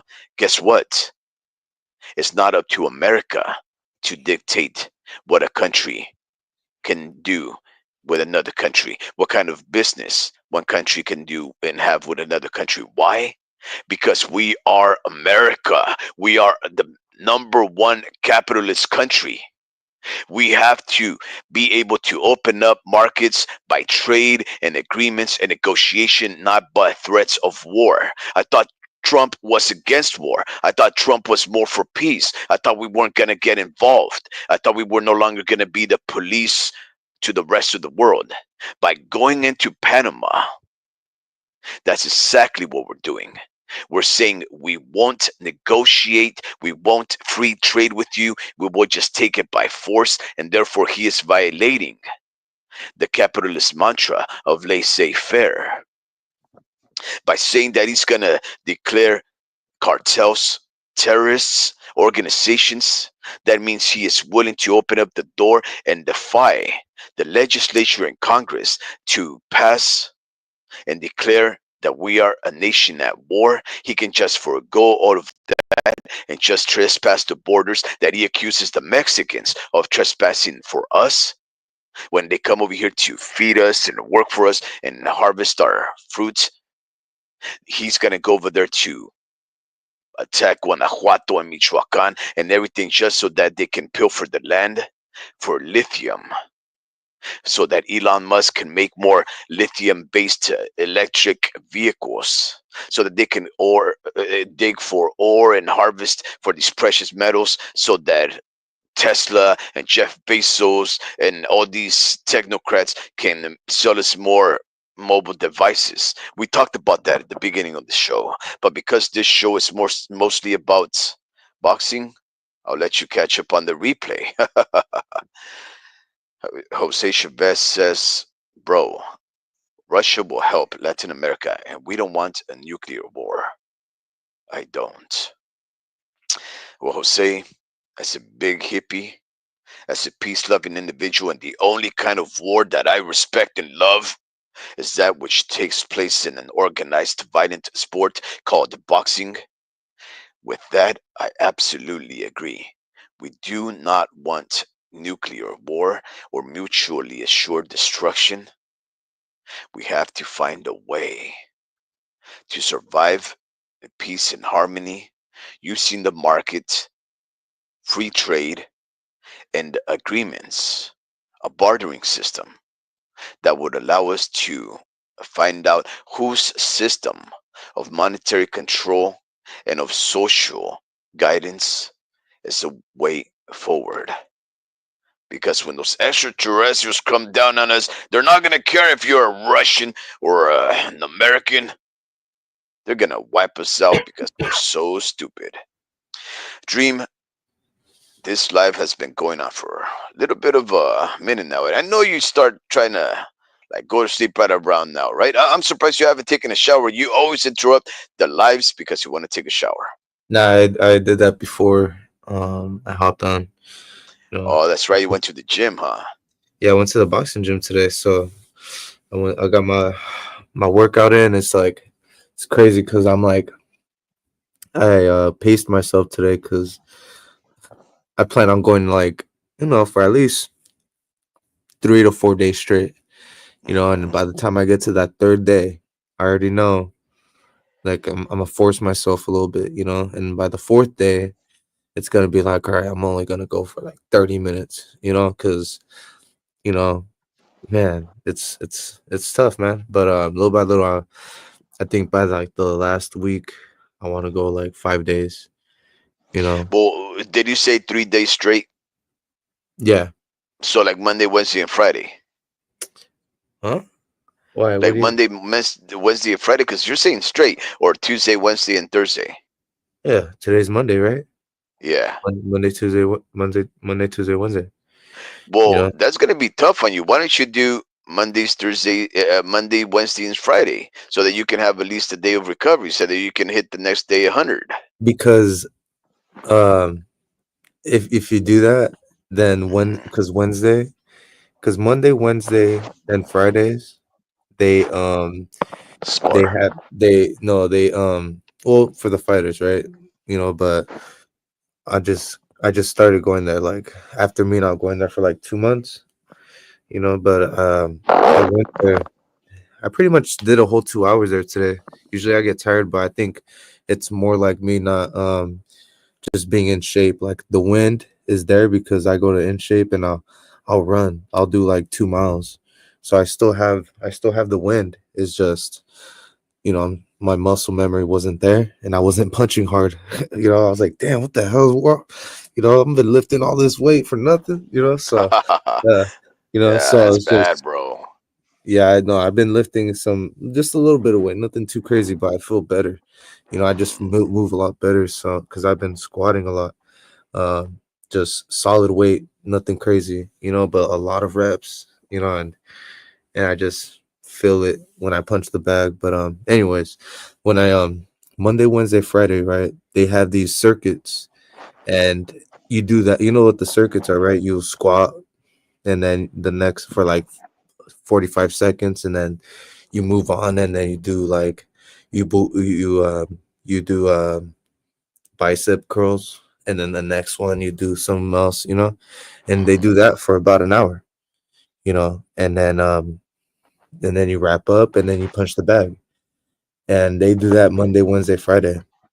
um Ah, so that's today was tough. Those are tough days. I consider those tough days because it's really on me to go hard, and I know by like the second or the third week I'm going like good. I'm hitting it pretty good, but um yeah, so that's the reason why. So I want to go because I know tomorrow I can pace myself, and if anything, I'm not gonna have the wind to actually go 2 hours straight on punching the bag.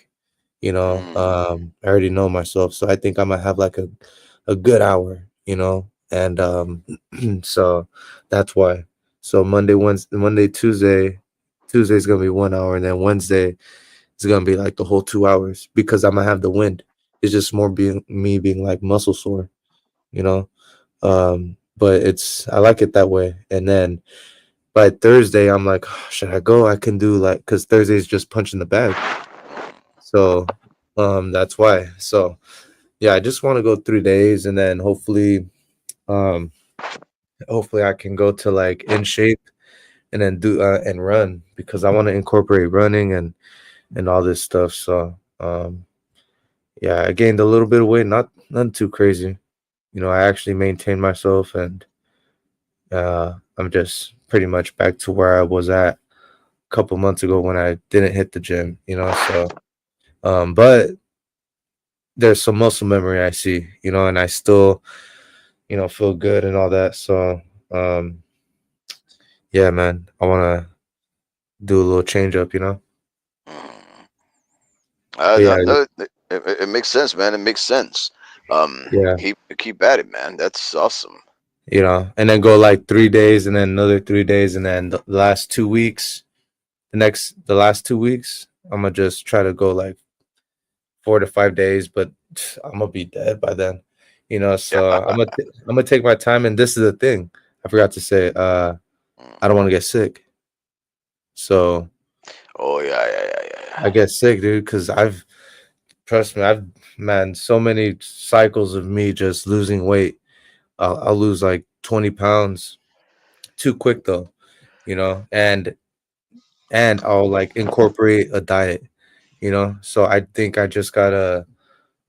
what I eat already is okay. I'm not a heavy eater already, like I never really ate a lot.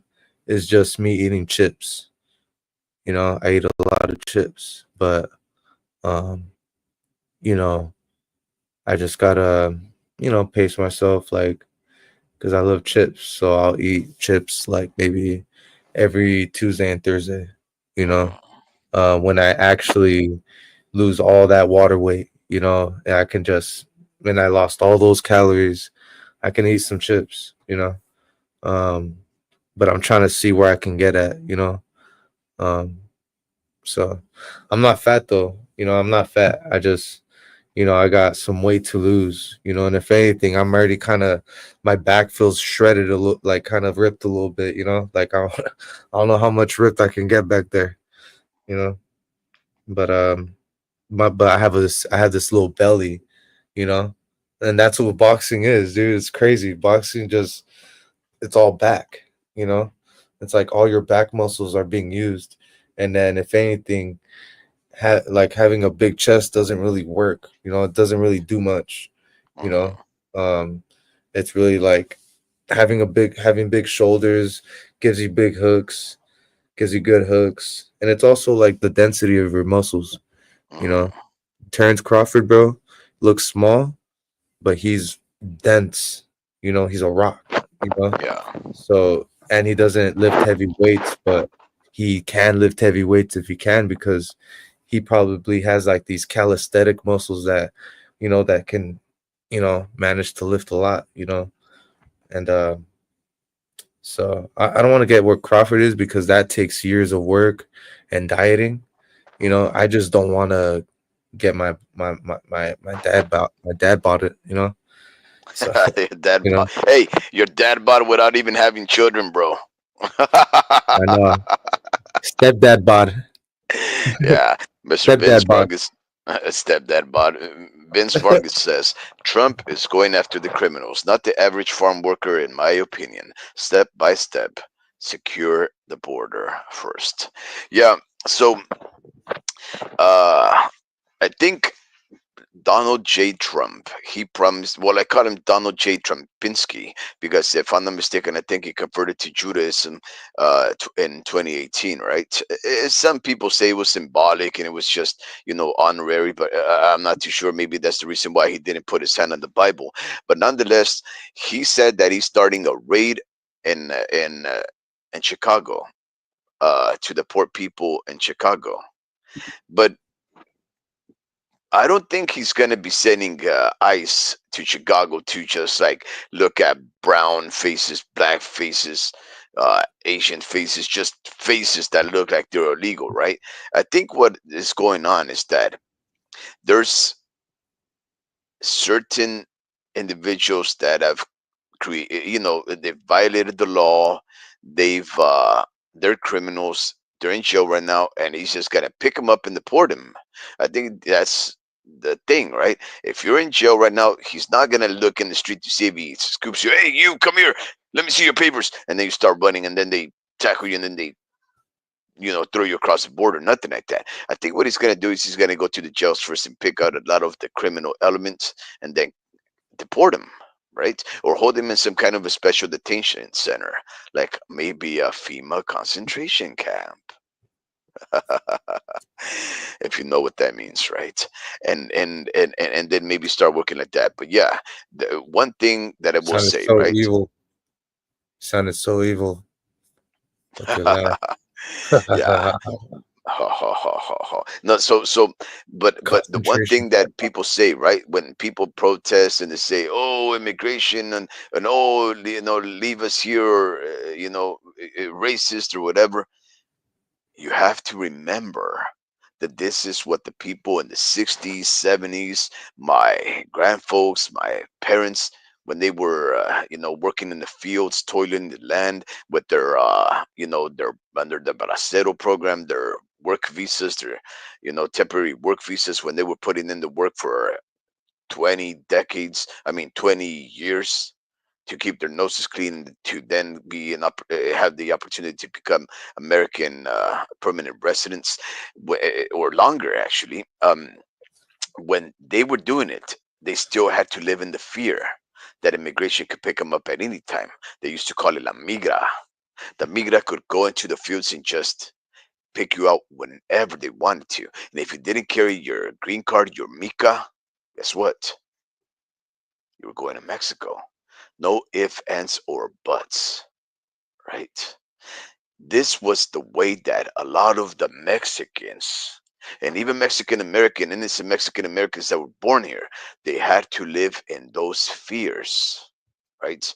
Fresno, Bakersfield, Merced, Modesto, anywhere where people had to harvest and work in the fields under the hot, steaming sun, they had to live with those fears. For the past 30 years, so years, the people that have been coming here, living in America, whether through right to work permits or illegal, they didn't have to worry about immigration raids. They didn't have to worry about, you know, having to show up to your poultry farm where you kill chicken or pick out eggs, and you had to run at the drop of a dime because a green truck was waiting for you outside.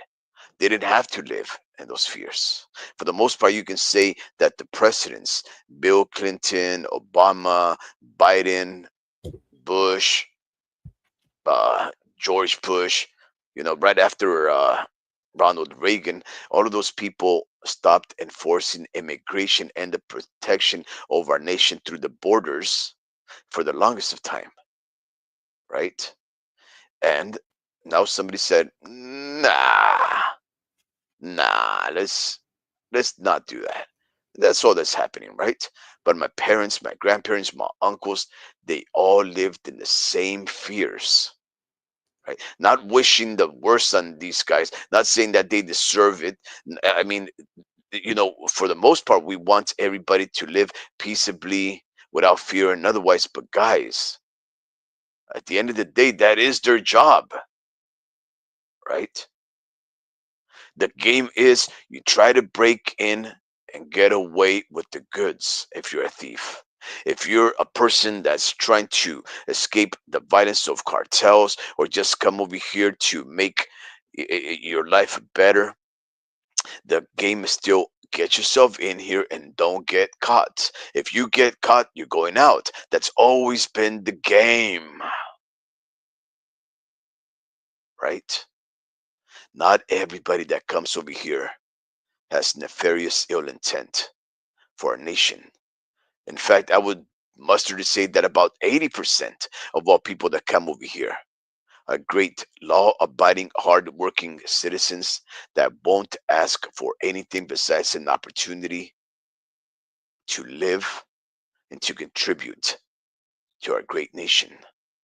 But immigration and the people that enforce it, the politicians, their job is not to guess whether or not that's your intention.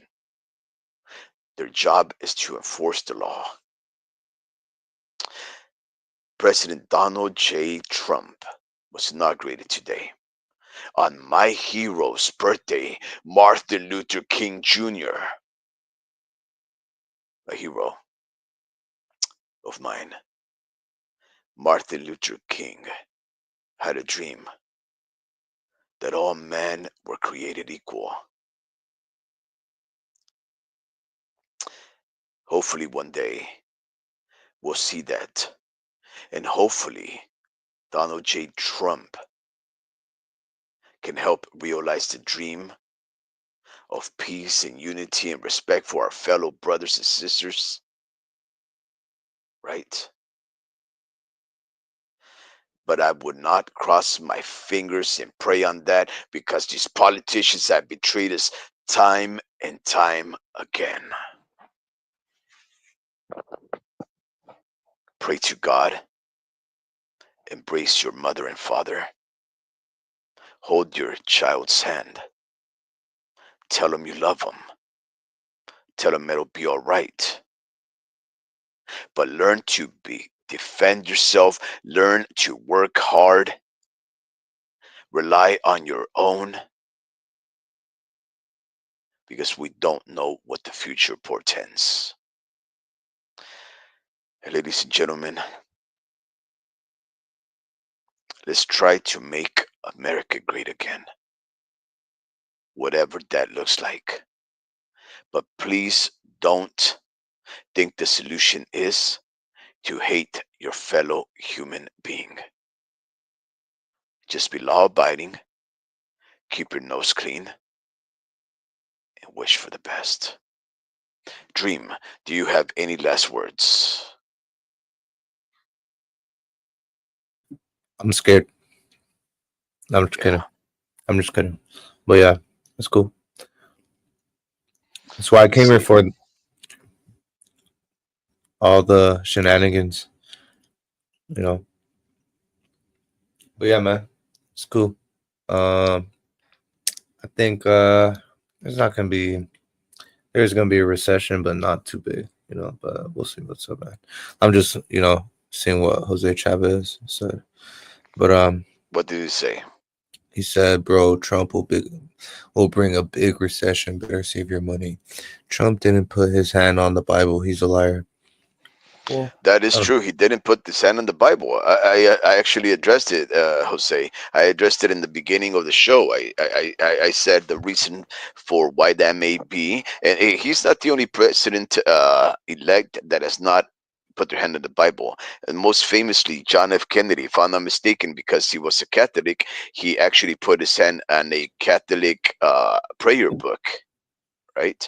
Uh, and I believe three other presidents before him had not put their hand on the Bible. One of those being Theodore Roosevelt. Yeah, that that president of ours that used to box. He used to be a boxer. He would get in the ring and he would start duking him out. He was very good at boxing. He would actually bring boxing matches to the White House.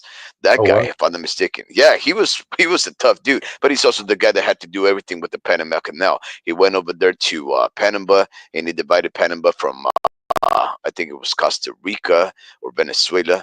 He divided that nation and he built a canal. He basically said, yeah, we're going to come on over here and do it. And then we're going to own it for 80 years. And then after 80 years, you can have it back. And Panama took it back.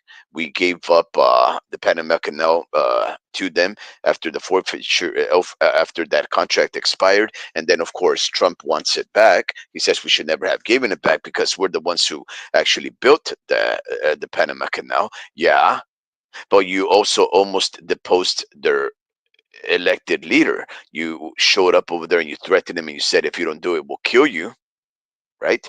And then we went in there and we did what we wanted with their land. And then we gave it back. And now you want to take our promise back, our contract back? What kind of nation would we be if we don't abide by our own terms of our own contracts?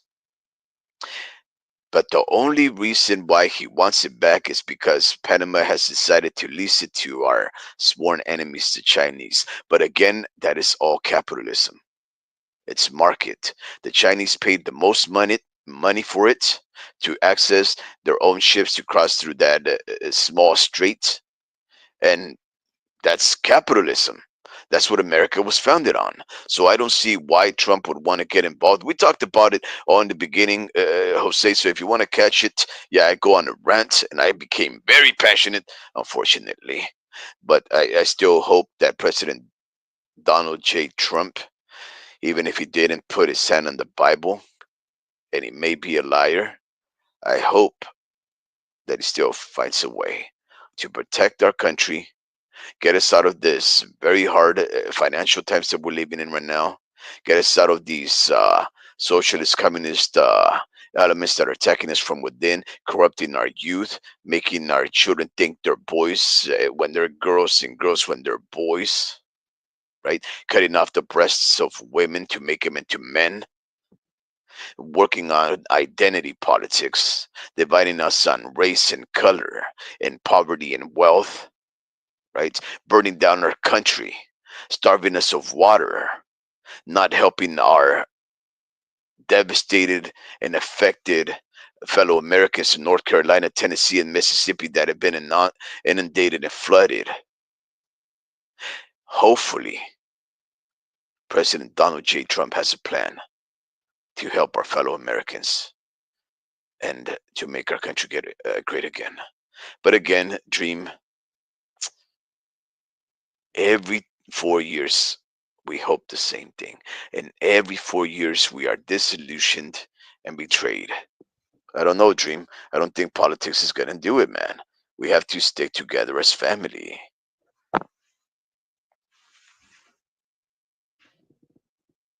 I'm sorry. What'd you say?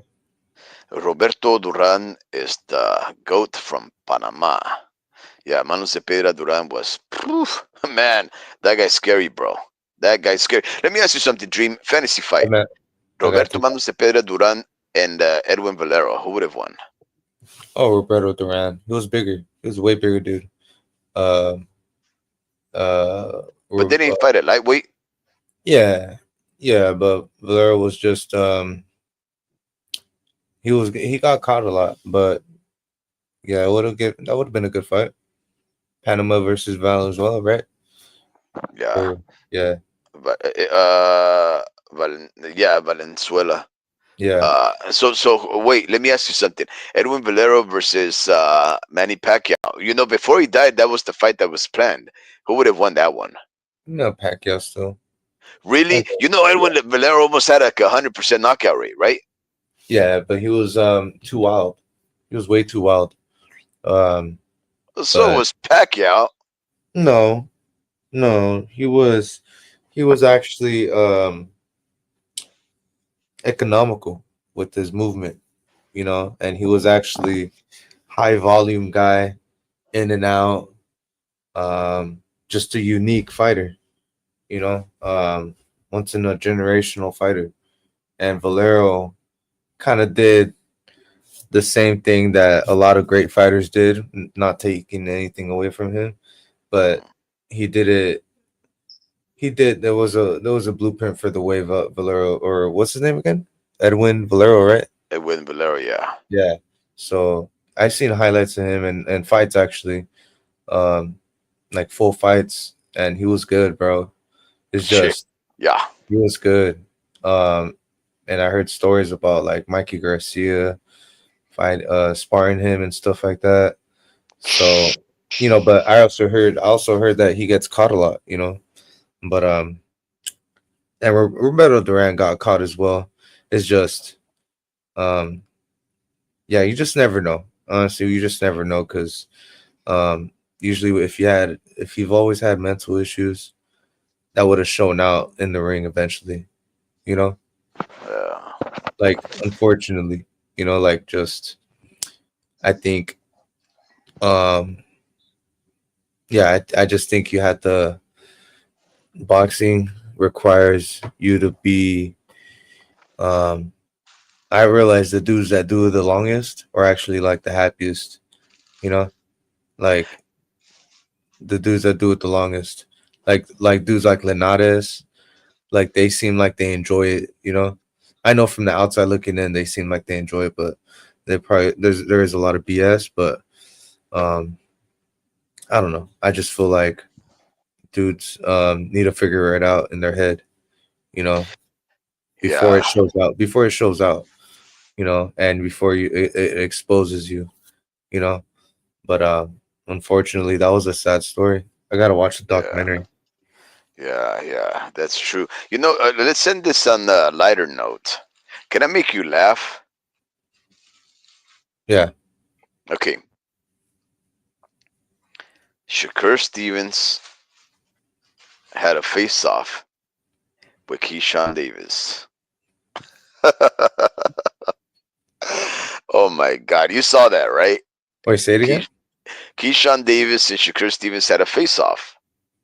Oh yeah, Stupid, that was right? yeah, that was a cool story. Yeah, I was like, it was so stupid, bro. Like, what are Hey you man, guys doing like let's face off. for nothing? I'm bored. Yeah, yeah. Let's look at each other deep in our eye and love. Yeah, I'm Yeah, bored. it was so bad, bro. I was like, what are you guys doing? Like, okay, Hey, let's still let's you know let's look at it. Let's stare each other down and fool everyone. You know, I know. Like, what? let's You make them think. next? Let's make them think that we're gonna fight.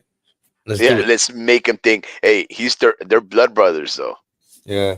Remember, you remember, right? When somebody talked about that, should they fight one day in the future? And Shakur Stevens says, "No, I can't fight. At least my stable mate. We're blood brothers. We're really like blood brothers. We'll never fight." And then like when they did the same interview to Keisha and Davis, like, "No, man, we got to get that bag. I mean, I love the guy. We're buds, but man, if we could fight, what's better than fighting our own buddy and making money? Like, nah, it's got that bag." He embarrassed Shakur Stevens, bro. Like, and then when I saw that, I was like, what? Like, Keyshawn Davis really doesn't have a fight penciled in with Dennis Baranchik? Like, what are you guys trying to do? Like, make us forget he has to fight? What are you guys trying to do? Like, make us forget that Turgety Cheek wants to pit, Davis versus, I mean, Shakur Stevens. Who did they want him to fight? I forget. was some, I forget who they wanted to fight, right? But I was like, this is so pointless. Why are they doing that? I don't know. It's all cap, man. Yeah, yeah, it's all for the camera. The Mexican G says, Hey man, I gotta go. I gotta go. "Orale, Holmes." All right, man. The Good have a night, man. wonderful night, man. All Thank right, you. man. You too. The Mexican G says, "WTF? You fools are still alive? Must be Scante happy hour." Nah, man. We're the Mexican G. Good evening, fall. Nah, it's it was happy hour, man. We just ended it on the happy note, right? Shakur Stevens and Keyshawn Davis squared up and faced off against each other, and I thought it was the funniest thing, especially if you know their history, right? Especially the history of those that side of the United States. They're African Americans. They're all brothers there. They don't fight each other, right? They're I don't know. Black fighters just always find a way to duck each other, right? Especially when they're stable mates, especially for when they're in the same weight class, especially when one guy says they're like blood brothers, so I would never fight my blood brother, and the other guy says, "Nah, man, we gotta fight." I was like, it was so pointless. It was so stupid. I found it ridiculous and very upsetting. I don't know what the whole point of it was, right? But it was pretty embarrassing. Yeah, we had a lengthy live today in the Mexican G. We talked about Trump and Trump not putting his hand in the Bible, Trump talking about calling cartels terrorists, and we know what the history of uh, deeming a nation state or an organization terrorist has done before in the past. It's led to violations of treaties and war crimes, like going and invading Iraq, Afghanistan, all those places, right? Sudan, Somalia, all of those things, and now Mexico. That's where Trump may likely lead us to a war with our own southerly neighbors, going even further south to Panama, taking back the strait from the contract that Panama has with China and that free market laissez-faire, contract. He's willing to go over there and take that, and of course the his only what seems to be his only very reasonable, logical thing, which is that you know humanity comes in two sexes, male and female. I have no problems with that. They NIGGAs. They can't fight each other. They've been doing that a lot. It's very disappointing because I think some of the most explosive fights would be between black American fighters, but I don't know. I guess they feel otherwise, right? The Mexican Jesus. My opinion of Trump is probably my opinion of Trump isn't the best. He's a punk rich kid that thinks he's tough.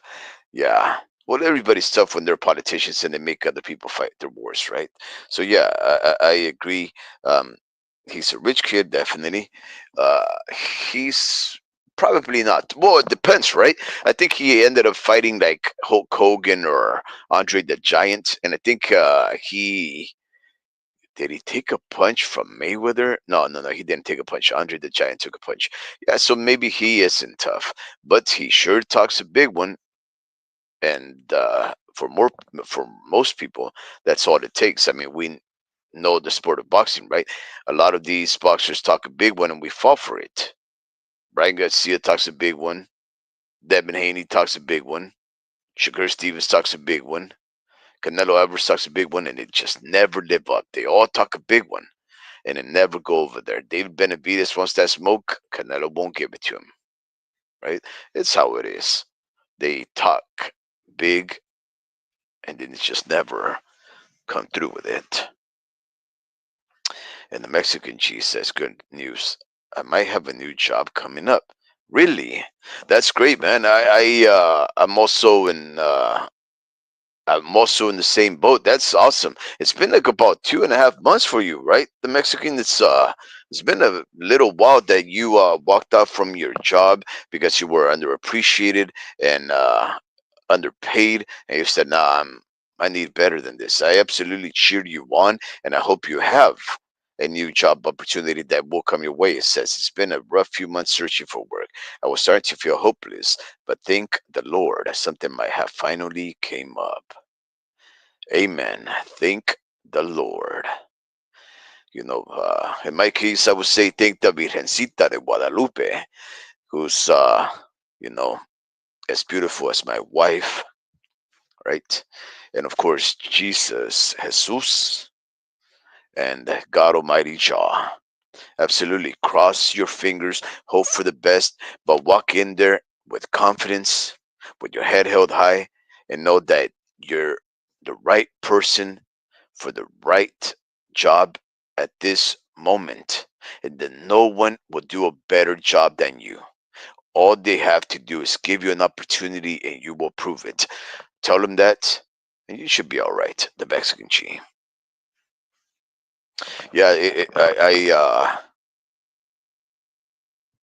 for as soon as I found out about your news, Mexican, for a few times, a few nights in a row, I sometimes remember to pray, and I say a little prayer for everybody that includes you guys. You listen to me. I value that. I really do appreciate that, and I guess I'm gonna have another new person to give a little prayer for, Jose Chavez.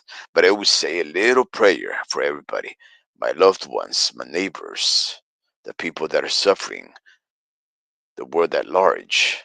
But I always start with the people that have affected me in one way or another, in a good way. And recall what I told you guys.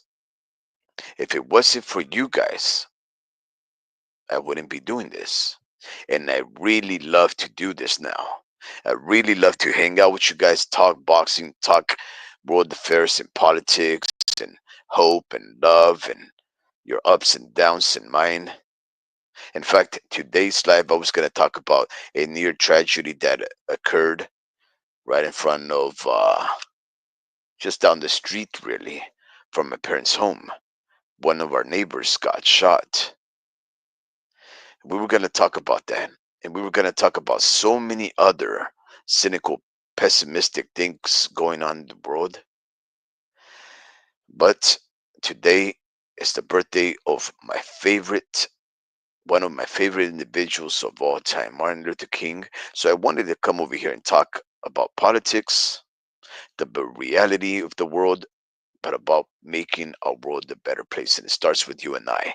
And I bet that job is going to make yourself your reality better. So let's start there. Let's see if you get that job, and make sure that you work hard to keep it, man. No. Buena suerte, compa, dice el Pachuco. Appreciate that, carnal. Gracias, Pachuco. Absolutely. Okay, ladies and gentlemen, it's been fun. It's been stressful, but it's been a very momentous and consequential day today.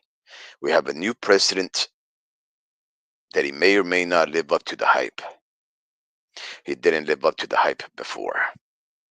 In fact, I would say he disillusioned and uh, really disappointed many, right?